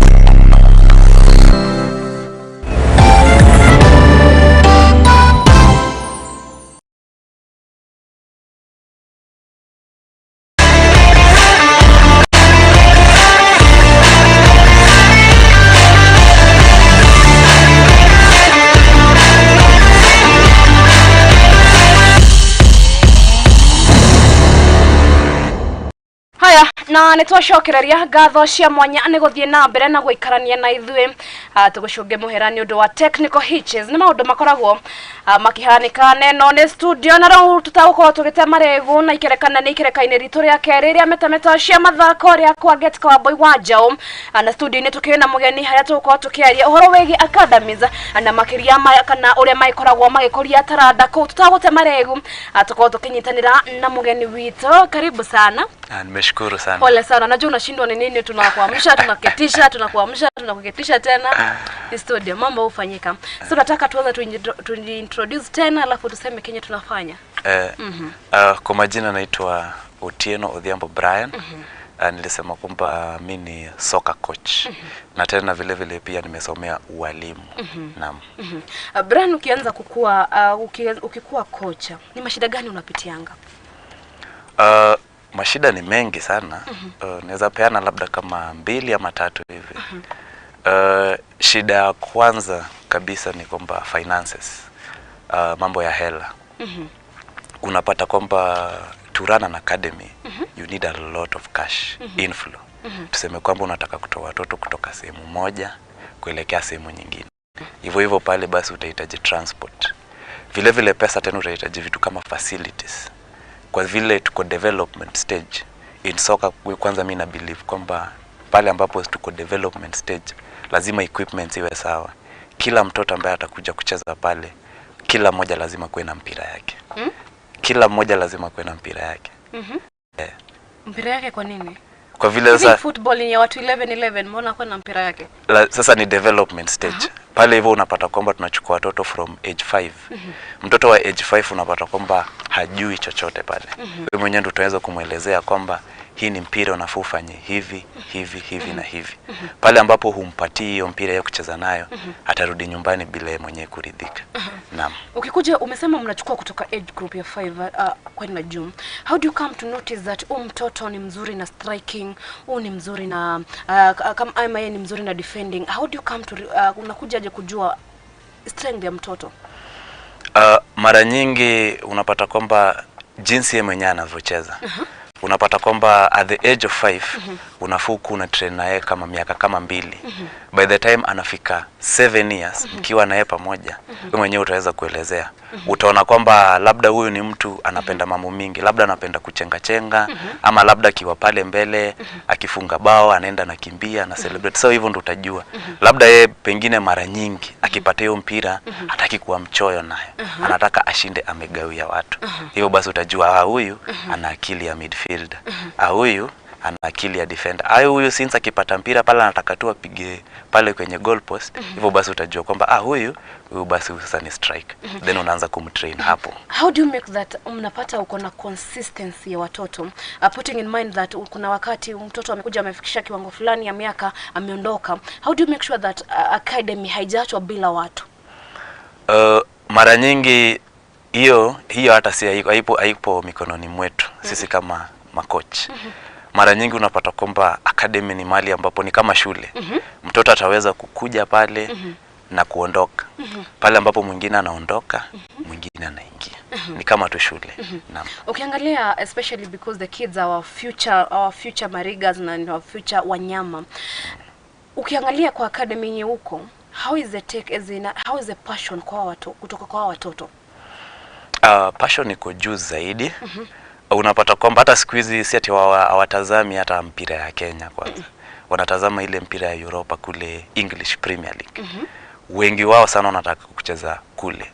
Sasa hapo hivyo basi hiyo passion iko juu zaidi. Atakuja pala na kuambia jana nilitazama Haaland akicheza hivi. Mimi coach ningependa kuwa kama Haaland. Juzi nimetazama Saka akifanya kitu fulani. Hivyo basi mimi nataka kufanya nini? Kucheza kama Saka. So interest iko vitu kama hizo ukikanao chini. Vile vile pia mimi si kocha tu. I'm a big brother, I'm a father, and also I'm a son. At some point lazima ubehave kama wao. At some point lazima ukue kama mzazi. Ndio uweze kuelewana nao zaidi. At some point pia sasa lazima ukue tena mtoto zaidi. Naam. Imesema difference yao na wewe ni mwili tu. Iko tu ni mwili. Ukiangalia kuhusu especially when coming to train kids, especially kwa hiyo miaka 5 years. How is it training a kid putting in mind that mtoto atakuangalia hivi ashindwe? Kwa nini ananipea kazi yote? How is it training a kid? Kitu ya kwanza ni passion. Uzuri ya watoto ni kwamba mtoto akisha develop passion. Hiyo ndio kitu tunawakia kwanza. The first 1 month ni passion. Aweze kukuja pale, aangalie vile wengine wanacheza, akiona wengine wanafunga, hiyo interest ipande pole pole. Akishakuwa passionate enough, yeye mwenyewe ndiye atakuwa anakusumbua. Coach, mimi ningependa kufanya nini? Kucheza hivi na hivi. Mtu akitaka kufanya hivi, je, ni nini anafaa afanye? Mtu akitaka kufunga, je, ni nini anafanya? Jana nilitazama mchezaji fulani akifunga hivi na hivi. Pia mimi nataka kufanya hivyo. Je, nielezee nikitaka kufanya hivyo nitafanya nini? Sasa unapata inakuwa rahisi zaidi passion yenyewe mkishaileta pale pamoja. Nikileta mtoto wangu ni very fresh. Mpira naguzaguzanga tu anagonga tu hapa pale. Hebu tumpe stages za kukuja kufunzwa mpaka nikuwe sasa umeniaminia, umeniweka kwa first 11. Tuanze pale 0. Amekuja anajua tu kugonga. Tunataka hiyo stage umemfunza hii, ukampeleka hivi. Hiyo stage yote. Okay, stage ya kwanza mtoto anapofika pale tunasema kwamba ni toddler stage. So toddler stage mara nyingi ni kwamba hivyo basi nilianza nikwambia kwamba facilities. Mtoto lazima awe na mpira yake. So utampatia hiyo mpira labda wakiwa kama 3, 4 ama 5, kila mmoja na mpira yake. Hivyo basi utamwambia wewe mwenyewe ningependa uchukue hii mpira, ukimbie nalo kutoka hapa hadi sehemu fulani. Hiyo ndio itakuwa sehemu ya kwanza. Kiweza kukimbia nayo mpira mara kama labda 6, 7, uone amesweat, uone amekuja, unasema sawa. Hivyo basi umefanya nini? Mtihani ya kwanza. Mtihani ya pili sasa unachukua vitu ambazo si wenyewe tunaita markers. Unaziweka pale at a specific distance. Unamwambia sasa nataka uchukue huu mpira na uweze kudribble katikati ya hizi markers. Na usiweze kukanyaga marka yenyewe. Yeye yenyewe unamfunza kitu kinajiita motor skills. Anaweza kucoordinate vizuri sana. Pale ambapo anapoguzanisha ama kukanyaga marka yenyewe, unamwambia kwamba aanze tena. Hajafanya kile ambacho mwenyewe weza kumuelezea. So utapata atakuwa makini zaidi. Achukue ule mpira, zile markers ambazo zimewekwa pale, aweze kudribble pale bila kufanya nini? Bila kuguza marka. Pale ambapo anafanya sawa sawa na kuhitimu kila ambacho mwenyewe ulimwelezea, hivyo basi atakuwa amefanya nini? Atakuwa amepita mtihani yako ya pili. Alafu mtihani ya tatu sasa tunaita sasa ni fun, ambao sasa unamwambia sasa wewe chukua hii mpira, fanya kitu yoyote wewe mwenyewe. Sasa unampatia hiyo freedom sasa. Fanya kile kitu ambacho mimi mwenyewe sijakwambia, lakini nataka uifanye with a lot of passion. Naam. Pale ambapo atakuja kwambia, juzi nimeona skill fulani na nimeweza kuifanya hivi na hivi. Je, nimeifanya sawa ama sijaifanya sawa? So those are the 3 stages of how to train a little child on how to play good football. Naam. Ushaipatana na mtoto amecheza amepita stage ya kwanza, akifika ya pili anakuambia mazi imeshindikana hii? Tunasemanga kwamba soka ni kama drug. It's very addictive. Mimi mwenyewe bado naicheza hadi sasa. Yeah? It's very addictive. Pale ambapo unapoanza ni ngumu sana uachane nayo. Nyinyi kama Hawi, do you find mnapata like mnakuwa na matches zenye ni outside the academy? Do you organize games huko nje ama tu mnacheza tu kwa academy? Lazima sasa, hiyo ni kama majaribio, sasa ni kama mtihani. Kuna tournaments ambazo sisi tunaenda, kuna friendly matches. Unapata kwamba kama leo tulikuwa tumeorganize kwenda kucheza kule Kileleshwa. Ni vile kulinyesha sana. Nikamwambia niachie hawa. Ikakuwa ngumu zaidi si wenyewe kuweza kupatana na kukuja kucheza. So unapata lazima kukuwe na tournaments, hizo competitions, ndio uweze kuona kwamba nimekuwa nikifanya zoezi na hawa wanafunzi, je, wamefikia wapi? Ni kama tu mtihani. Kama wewe kama kocha, umeniambia uko na watoto 38 kwa academy. Kila mtoto anadhani yeye anafaa kuwa kwa first 11. Wewe kama kocha uko na watoto 38 but you need 22 players peke yake because of sub na nini. How do you come up kujua huyu ni wa first 11, huyu nitamweka bench, huyu next time ataanzia, huyu ataketi bench? How do you come up with that plan? That's very interesting. Mara nyingi sasa mimi napenda kufanya vitu tofauti sana na makocha wengine. Tunasema kwamba at an academy level, the main aim of an academy is progress and growth. Winning is just a bonus. Unapata kwamba kama sisi kwa academy yetu niko na teams kama tuseme kama 4, kuna majina ambazo tumewapatia pale. Unapatia team, sisi hatuchezi bado, watoto wadogo wachezi 11 aside. Wanacheza 7 aside. 11 aside ni from under 15, from 15 years kwenda mbele. So wadogo wanacheza 7 aside. So pale hivyo tunasema kwamba it's all about growth and development. So growth and development is kila mwanafunzi lazima apate chance ya kucheza kabumbu. Lazima umpe chance ya kucheza kwa bumbu. Kwa vile labda tutaenda kucheza na iwe ni 7 aside na labda hao ni 22 ama hata 13. Sasa we mwenyewe unagawa hizo timu, alafu unawapatia majina. Unasema kwamba hii ni under 9 platinum, hii ni under 9 diamond, hii ni under 9, hivyo unazipatia majina pale.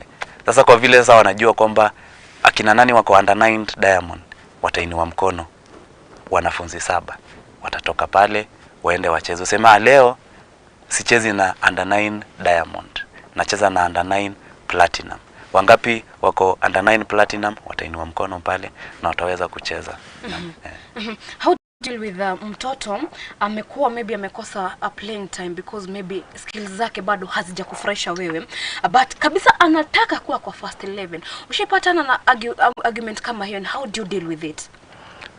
Mara nyingi playing time unapata kwa academy yangu, vitu kama hivyo ndo nasema mufanya vitu tofauti.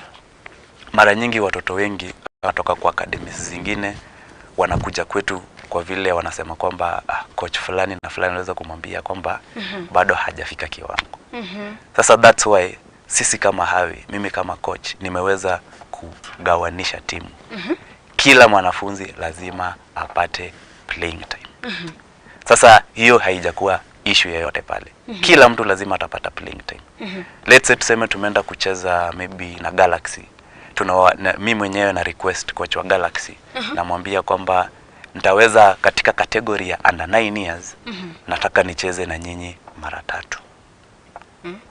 Je, utaweza kucheza na mimi mara 3? Utaniambia naam, nitaweza kucheza na nyinyi mara 3.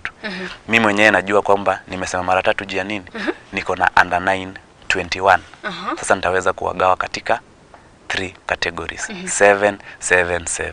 At the end of the day kila mtoto atatoka pale amecheza. Lakini utapata kwamba maybe kuna category fulani kuna wale ambao wanafanya nini? Ni wazuri kushinda wale wengine.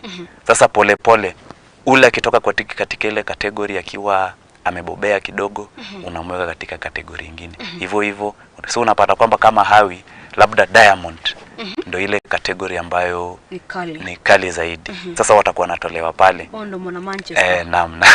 Si Manchester. Manchester gani? United. Bana. Lakini wazazi wengi saa hizi wanaamini that mtoto wao anafaa kuwa mwalimu, anafaa kuwa daktari. Si wazazi wengi wamekuja kujua that talent pays. Do you have struggles convincing wazazi wakubali watoto wakuje kwa academies? Imekuwa one of the biggest issues of which bado tuna deal nayo sahi. Kuweza kuambia wazazi kwamba talent inalipa. Talent inalipa hata kushinda udaktari. Wewe mwenyewe unaelewa soka, unaelewa umewatch sports, unajua kitu ambacho mwenyewe anaweza kuelezea pale. So wale wazazi wetu, mimi kama person tuseme mzazi wangu kurudi nyuma, wale wazazi wa 90s walikuwa wanaamini kwamba it's all about education. Education ni sawa. Lakini vile vile ukiwa na mtoto pale nyumbani akiwa na interest ya kitu yoyote, tafadhali mwache apasu. Cause hata imeandikwa kwa Biblia kwamba talent will make you great kings. So it's very important.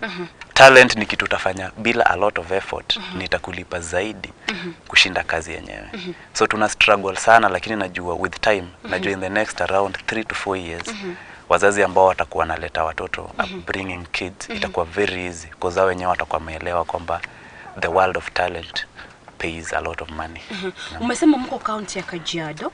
Putting in mind that Kajiado are mostly I want to call the communities that are there as naito marginalized communities, ni communities zenye hazina watu wengi.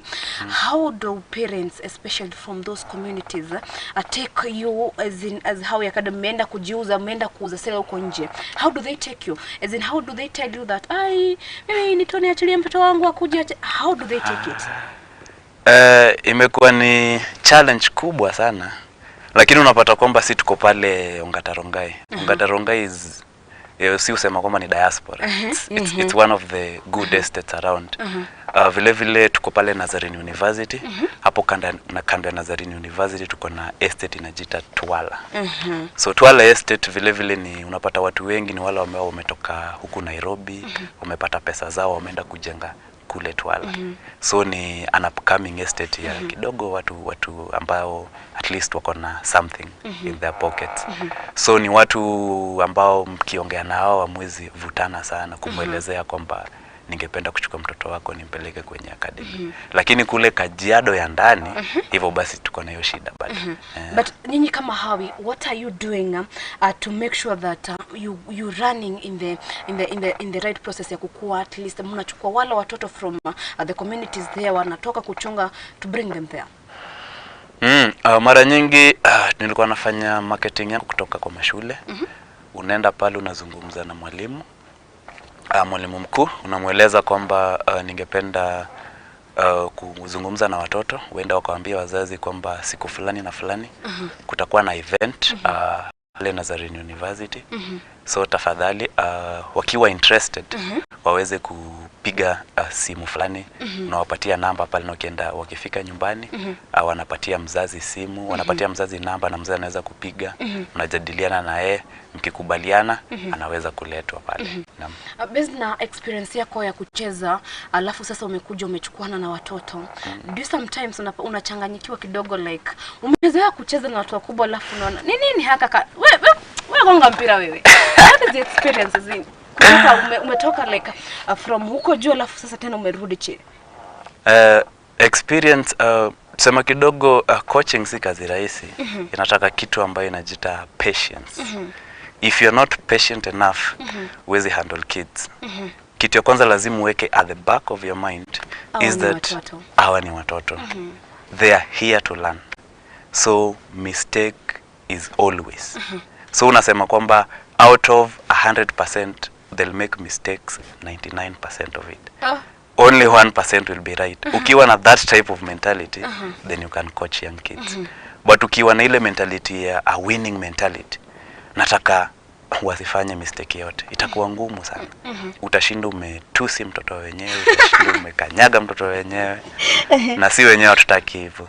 So lazima kuwe na 99% huyu ni mtoto mdogo, anakubaliwa kufanya mistakes. 1% unasema kwamba haizi fanya mistake. Naam.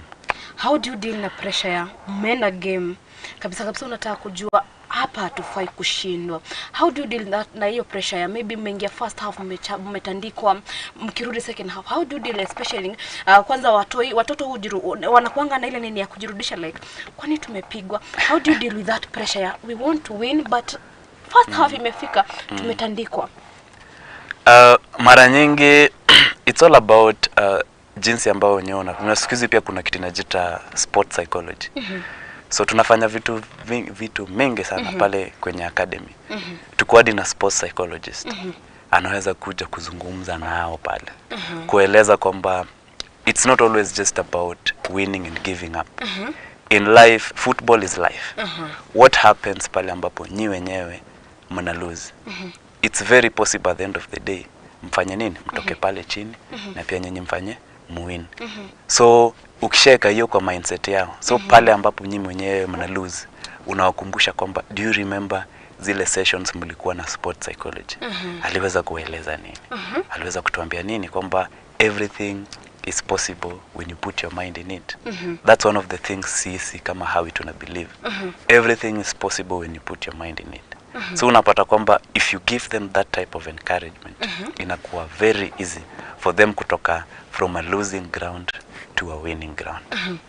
Ukiangalia especially when it comes to umesema mentality, how do you make sure that the kids are mentally stable, like hakuna kitu inawasumbua, wamefocus tu na game?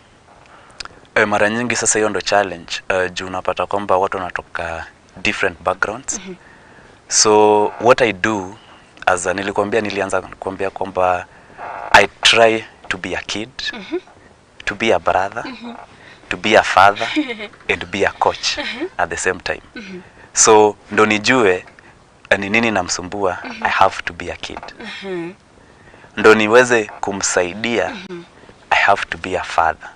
Ndo niweze kufanya a progress, I have to be a coach. So those are stages. Lazima niweze kujieka pale katika kiatu yake na niseme kwamba lazima nikuelewe. Shida iko wapi? Mimi mara nyingi we are best friends with my kids. We are best friends. We joke about everything. Sasa hata nitatoka hapa nitapata umenipigia simu sana. Hey coach, umeshindaje, umekuaje?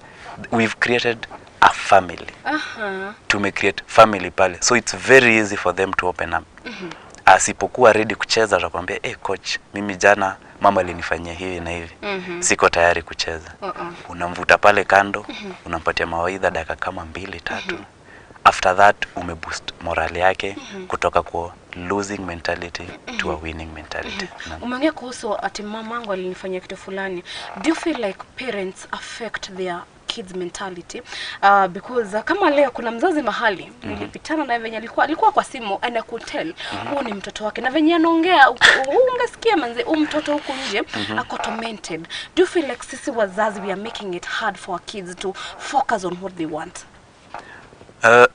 Presently siwezi sema pase it's like a 50-50 thing. Mara nyingi watoto wanadhaningi they are always right. And that's not right. They can't always be right. Then unapata currently wazazi wengi wako very busy. Very busy. They don't take care of their kids. Maybe wanamwacha na mfanyikazi pale. So unapata 50% of the kids wanataka kukua right. They're not being brought up by their parents. They're being brought up by strangers. So it's very hard for them. Mzazi akikuja pale nyumbani tena ataka stranger, amezoea mfanyikazi kushinda vile amezoea mzazi. Sasa mzazi akimkana pale na feel like hapana. Sijakuzoea. Wewe mbona unashinda umeniambia hiki na hiki. Jinsi sasa labda amezoea coach zaidi. Kesho yake akikuja pale training session atakuja kuniambia nini? mzazi alinifanyia hivi hivi na hivi. Sasa wewe mwenyewe kama coach lazima uelewe background ya mtoto, mbona aweze kubehave hivi, uweze kupigia mzazi simu akuelezee situation pale nyumbani, then you come up with ideas of how to help and solve the situation. Putting in mind that wewe kama coach, you are the link between management na wazazi na watoto, like wewe ndio uko middleman. How do you deal with maybe ile time coach uko juu wamekuwekea pressure, watoto hawafanyi. How do you deal with the pressure all around that wazazi wamekuja wameanza kusema mtoto anachelewa huku, anafaa kuwa amefanya nini, kule huko juu nako wanakuambia watoto wamepotea. How do you deal with all that pressure? Like unaona kama presently sema mimi ndo founder wa Hawi. Mimi ndo kama CEO tena bado. Umeamua kila kitu ni wewe. Mimi ndo bado accountant. Mimi ndo bado accountant. Mimi ndo bado communication officer. Sasa niko na assistant wangu kama coach. So most of the time ni kujaribu tu kumanage. Unajaribu kufanya management courses, kusoma vitabu za management, unajua kuhandle every situation. So how do I go about that on a daily basis? Lazima nikuwe na plan. Nijue kwamba niko na wanafunzi wangapi, niko na wazazi wangapi. Je, huyu mwanafunzi mwenye ako kwa academy yangu, situation yake si kila mtu anafanana. Huyu, je, kuna wale ambao wanahitaji more time with the coach. Kuna wale ambao wanakoga na small issues, maybe family issues. Haya, unawacategorize at a specific. Sasa unawahandle differently. Hata ukiambia assistant coach anawahandle nini differently. So it's all about just giving a plan. So it's very important always in anything that I do. Lazima ni plan. Saizi wewe kama coach, how do you feel your kids will describe you? Wewe mwenyewe ukae tu hivi ujiulize nimekuwa nikifanya nini hawa watoto? How will they describe you? I think they'll describe me as a best friend. Uko sure watasema hivyo ama unadewe na tuseme tutapeleka watoto huko? Na mnaweza kuja mtembee kule nyumbani tukitrain Nazarene University, ama siku moja niweze kukuja ama waite hao wenyewe. Wao wenyewe ni wamekujeni. Nimekuchoma kwaje? Naam. How excited umekuwa kwa game for how long? So we are celebrating a year in June. What are the achievements we make so far? Achievements? Wow, that's an interesting question. Achievements, I measure my achievements differently. So vile nilikwambia, Hawi is just different from even other academies. So the way I do things differently is the way I measure my achievements differently. So my biggest achievement is philosophy ya play.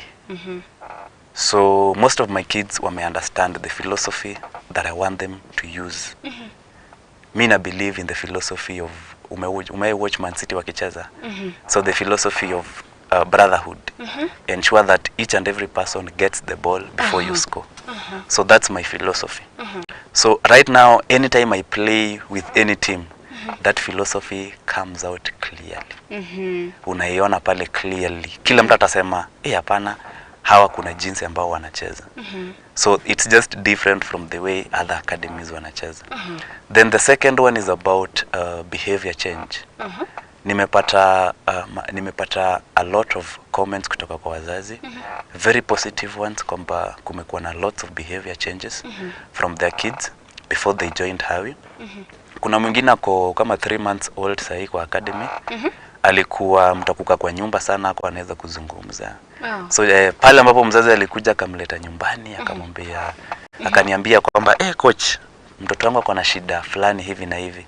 Hatoki kwa nyumba, hazungumzi, hafanyi kazi, yeye yuko tu kazi yake ni kucheza tu PS kwa nyumba. So I had to handle that issue. So 3 months down the line, mzazi ananiambia siku hizi mtoto wake yako very talkative. Mtoto anaweza toka hapa aenda kumsaidia hata kupika pale jikoni. So that's a correction of behavior, a behavior change. So for me, that's a very big achievement. So the biggest again achievement yenye tena nime receive is about my kids and faith. Kids and faith. That's what we preach at Hawi. Kids and faith. Mara nyingi sana unapata kwamba watu wengi husema wokovu ni ya wazee. Wewe unataka kwenda kanisani pale lazima kuwe mzee, lazima kuwe age fulani. But at Hawi to make as one of our mantras. We believe, but you have to go to church. We also have a memory verse that we say before starting any training session. Then we recite it always.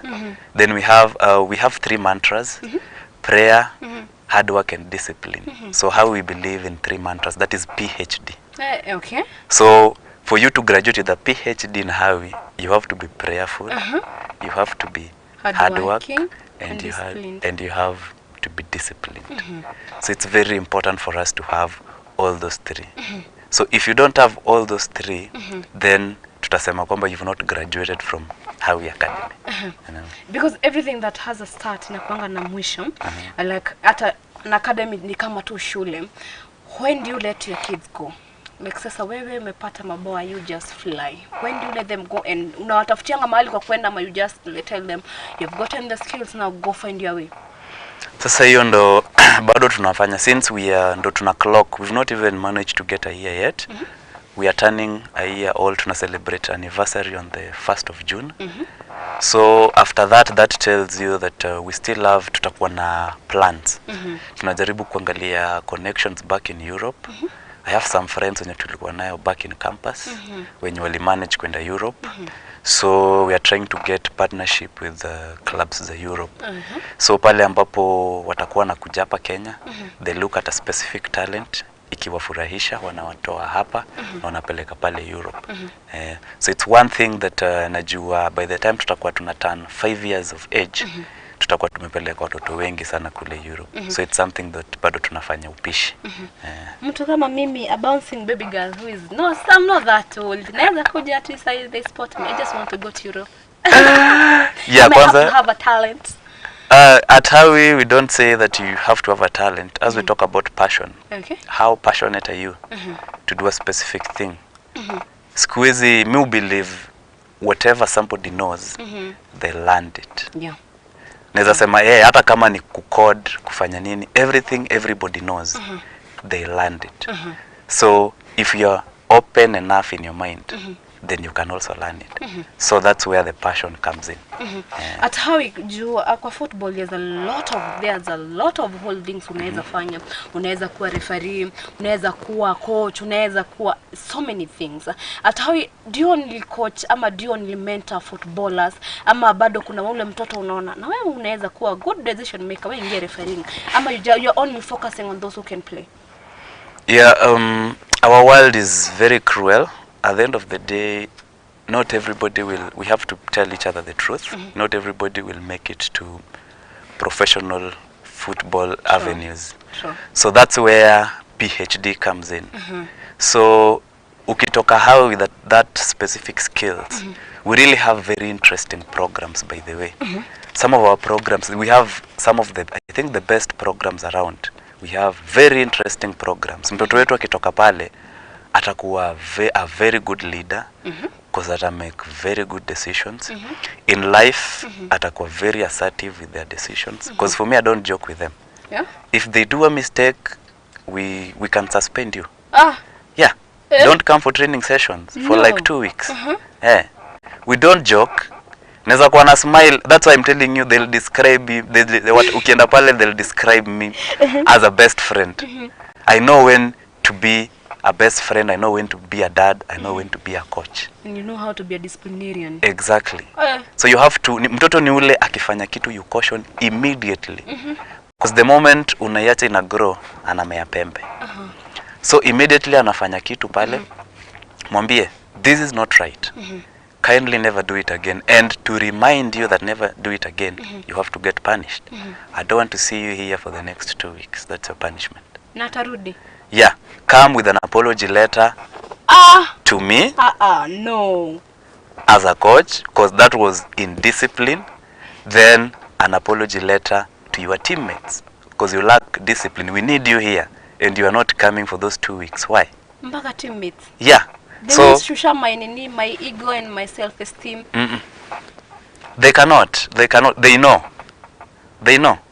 Atakuja pale after hizo 2 weeks, apology letter yangu, I have them in my file. Zimeandikwa pale, the same for the team. Atakuja some team ambie team kwamba No. I'm so sorry, I was indisciplined the other week. It will never repeat itself. So they learn. So if so and so was disciplined, so it means I should never do that. And that's how they learn. When it comes to that age ya 5 to around 5 kwenda juu, those means that ni watoto wako shule. How do you deal with them ile wakati shule zimefunguliwa? We train on Saturdays. Tukiwa umefunga shule, we train on Saturdays. And since saa zingine kukiwa na tournaments maybe on Sunday. But sipendi sana Sunday juu ni siku yangu ya kwenda kanisani. I encourage kids to have faith, go to church at least, waambie Mungu shukrani kwa mambo ambayo Mungu amefanyia kwa maisha yao. Naam. The moment you're having, as in you're assembling kids, do you have kids when you wanakuja like maybe wamechokozana or something and they have to gel in the team? How do you deal with small arguments from them? That's where now the discipline case comes in. So at times you give them their captain. That's when nakwambia ukipitia our system at Hawi, you'll be a very good leader. Our leaders know each category has their own captain. Wanajua vizuri sana kwamba when there is a problem before it aggravates to coach, lazima si wenyewe kama leaders tujaribu kuisolve. So I was arguing with you and we are under 9. Who is your captain? Try and solve that, then come up with a solution. Then that's that. Ikiwa shinda, then come to coach. Captain wa under 9 bado ako 9 ama ako ni mkubwa? Ako 9 years. I want to understand how mimi we are all 9. My captain is 9. I'm having a case with this one, and then we are coming to our under 9. How do they deal with it? Under 9 years. Ako pia yako to the same age. So that's when nakwambia no, kids are very different. Kuna those that you'll just look at them, the way they handle issues, the way they are calm with their emotions. Unasema kwamba this is a leader. That's how I choose them. Utapata most of the time mtu atakimkanyaga is always atamsimamisha na kwambia I'm sorry. Hata enda akifanya mistake atashinda amesema I'm sorry. That's a good leader. He's always willing to serve. Tukitoa maybe goal posts zetu pale tutoe mipira tukipeleka store, always ako there to volunteer. So that tells you this is a leader. This is somebody who can solve issues. So at the end of the day, pia zingine you have a meeting with those leaders, tell them how to solve specific issues. So you have to also train them. Despite them having specific skills, you have to instill certain skills to them. So watakuwa najua how to handle, and they listen to them because that's authority. Yeah. Umemua watoto wetu wakuwe wakubwa. They go beyond their age. The government has been trying, ama wakijaribu sana, like to come up with the plans of bringing up those talents under the Talanta Hela initiative. What's the take about government? Imeanza kuregulatiwa aje, as in what is the process you go to be noticed by the government? It's really hard. I think we are still in a developing country. And presently, if you depend on government, utalala njaa. That's one thing you have to understand about a developing country, whereby tutaenda pale kwa media, we talk about specific things, like maybe the president or somebody who is there might have great ideas, you know, atoe finances, aseme kwamba this is what will happen. Then before what ifike hapa chini, those things will not be there. The facilities and everything will never reach to you guys. So mkijaribu kungoja pale chini, itakuwa very hard for you guys to get noticed to a specific level. So for me, I believe if people have just a specific philosophy, if you have different ways of doing things, it will be very, very, very easy for you to be noticed by other people. And that's what we want. Because if you depend on government, I believe itakuwa very hard. Kuna mtu uko nje anajiuliza, why did Hawi come up? Who are the people who are behind Hawi? Is there someone who is sponsoring you? Am I yourself sponsored? Yeah, that's a good question. We actually do something known as monthly subscription for parents. So our parents are the main sponsors. We are really, we really want people, we want partners. Hata kutoka from companies, people who will wish to come and partner with us so that we impact the lives of these kids differently. So mtu tu yeyote pale ambaye anaweza kukuja kusupport, you know, just partnership, aweze kukuja kuongea na team, aweze kusupport financially, they are very much welcome. Presently it has not been easy. Unapata kwamba where we train, we have to pay the field. Saa zingine pia inafaa tutoke hapo, na si ati wazazi watakuwa na hiyo pesa kila siku. Saa zingine inafaa tutoke Rongai, tuende Kileleshwa, ama tutoke Rongai, tuende Ngongoro, tutoke Rongai, tuende Nakuru. So it's not really easy. So that's where now we want people like partners. Unajua mkiwa na partners itakuwa very simple. You can just give them the budget, you discuss on how to help each other. How do you help them and how do they help you? Yeah. When it comes to, especially when it comes to registering an academy, what process do you go through? It's a lot of process, because the government have to be aware of FKF. Yeah. So it's not okay, it's not that hard, but you just have to follow the right channels. So after following the right channels, utapatiwa pale a certificate to show that it's a team. Then now you are free to operate. So without that, it's very hard for you to operate as an academy. Aya, tukimalizia, what are the things that you expect, ama you hoping that how you will achieve in the 5 years to come, and where do you want to see your kids in 5 years to come? 5 years, yeah, that's now a long term. So in 5 years to come, ningependa kuona Hawi as a household name in Kenya. Tungependa kukuwa na branches all over, like tuseme Mombasa, Kisumu, and also some other rural areas pia. That's one thing. Then again, in the next 5 years, tungependa kuona the first bunch, the first graduates of Hawi playing some of the great leagues in Europe, like EPL, the Bundesliga, the Spanish La Liga. So for us, that's where we want to go. In the next 5 years, bado tungependa kusikia success stories from parents, kusema kwamba nileta mtoto wangu akiwa maybe na tabia fulani, but they managed to achieve a specific level of discipline. So not just one, but countless of them. Yeah, so that's a long-term plan. So what's your take about Kenyan football? Mahali tuko sahizi, unaweza sema imekaa aje sahi? Naweza sema kwamba tumereduce. We were somewhere here. Baada jefika kule juu. Tulikuwa on those stairs. Do you remember a season whereby now when Olunga, do you know Michael Olunga, the Kenyan captain? Yeah, the engineer. Yeah. When Michael Olunga was playing for Gor Mahia that season, I think for those 2 years, I think we were actually headed towards the right direction during that moment. Because the SportPesa, the betting company, they were in charge of everything that time. Nakumbuka kwamba hata Gor Mahia ilienda ikacheza na, was it Azam, kule Tanzania. Our level of soccer ilikuwa, and we used to have lots of people coming to just watch soccer. Not Everton came here. Exactly. So that was a progress.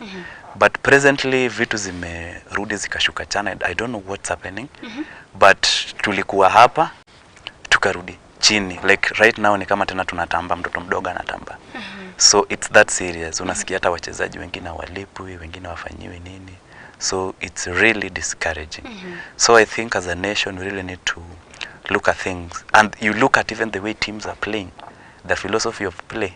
You wonder, hii ni mchezo gani? Where will you ever go with this type of football? This type of football itatupeleka wapi? So we really need to be as a country, or to be serious in a specific way. Ask ourselves, where did we go wrong? Because we were almost getting it right. Then I don't know what happened. Tukarudi tena chini. So our level bado iko chini. Because ukiangalia in Africa manze, Kenya is like Europe in Africa. Kenya ni kama Europe. Mtoto anatoka Tanzania anakuja Kenya. Amekuja majuu. Amekuja majuu. Hivyo ndo si enjoy Nigerians huko kwamba wamekuja Europe. And it's true. But look at our fields. Our fields, look at, unapata field ati kukinyesha saa hii haiwezi chezeka. How? Angalia sasa Europe, angalia sasa tumeenda Europe ni mbali. South Africa, look at their fields, whether it rains or not, people will play. Look at the way they pay their footballers. Somebody drives, mtu is able to pay their bills and also support other people. And in Kenya footballers mpira unafungiwa nyumba. Footballers squeeze wako tu zile za nipe. Wako kwa street. Wanataka msaada, surely. No. Who has failed when it comes to Kenyan football? Who has failed? When it comes to Kenyan football, I think I'll blame coaching. How? I'll blame coaching. First thing, okay, I'll just talk out of experience. Okay. Personally, I'm a very good footballer. Yeah, I'm extra talented footballer. I'm one of those guys when those talents that were there during our days when kila mtu alikuwa na feel you need to go play in Europe. Hey, okay. But we never made it there. Juu ya nini? Corruption from coaching. Corruption kutoka kwa makocha. Wanaambia for me I've never been bigger than this.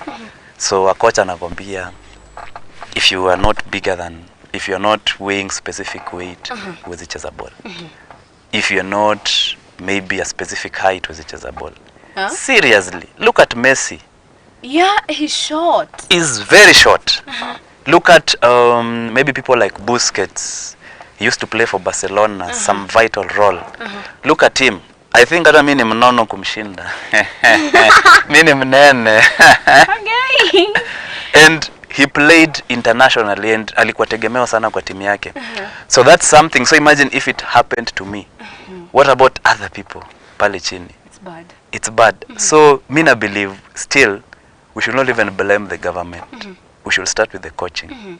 We should blame pale chini to blame coaches hivyo, cause coaches wangekuwa united, watengeneze great teams, waseme I can't register my team to play KPL if you guys don't have a stadium. I can't come play with you if you don't have a nice ground. If government doesn't do this, ingekuwa very easy. But what wanafanya nini? Blindly twende. Twende. So I think as coaches bado hatujafanya what needs to be done. And I hope that the future generation yenye una mentor will change that. Haya, tunataka sasa uangalie kamera yako to wrap up. One word for the kids, one word for the parents, and one word for everyone, the stakeholders in football. I'll start with the stakeholders in football. One word nazoambia is that we really have a great nation. We have a great country. We need to come together as a country to support soccer through improving the quality of soccer. So this is something that is very possible. So let's build grassroots football. And that also goes to maybe companies, people who are willing to support, people who can give sponsorships, people who can give partnerships. So this is just a call for them to come and support. So the second one is about the kids. Kids, kindly don't give up with soccer. This is something that can change the entire generation. Not just you, but your entire generation. So kindly don't give up on that. So pursue it. Let nobody ever tell you that it's impossible. So if somebody tells you it's impossible, take the word impossible and say, I am possible. So ensure that everything you do, ensure that everything, each and every day, you pray about it. It's only God who can ever discourage you. If man discourages you, go into your room, ask God, work hard, pray about it, and you shall succeed. And to parents, this is now a very serious situation that you've been watching what's happening in Europe here and there. Kindly let us give our kids freedom to engage into sports, not only soccer but also other activities. You've realized that presently even the things that have been happening on TVs, other things that have been happening on movies. We really have bad things out there. So if your kid concentrates on a specific sport, it will be very easy for them to make it in life. So kindly ensure that you support your kid whenever they're doing sports. How nini wanaweza kupata wapi? Wanaweza tupata pale Instagram, jita Hawi Achievers. Vile those who are willing also to partner or come join, because we normally do also school tours. We normally partner with schools whereby we train them like 2 hours a week. So pia I can give them my number. It's okay. Yeah, so I can give you my number. That is now Hawi Achievers number, 07900 79954.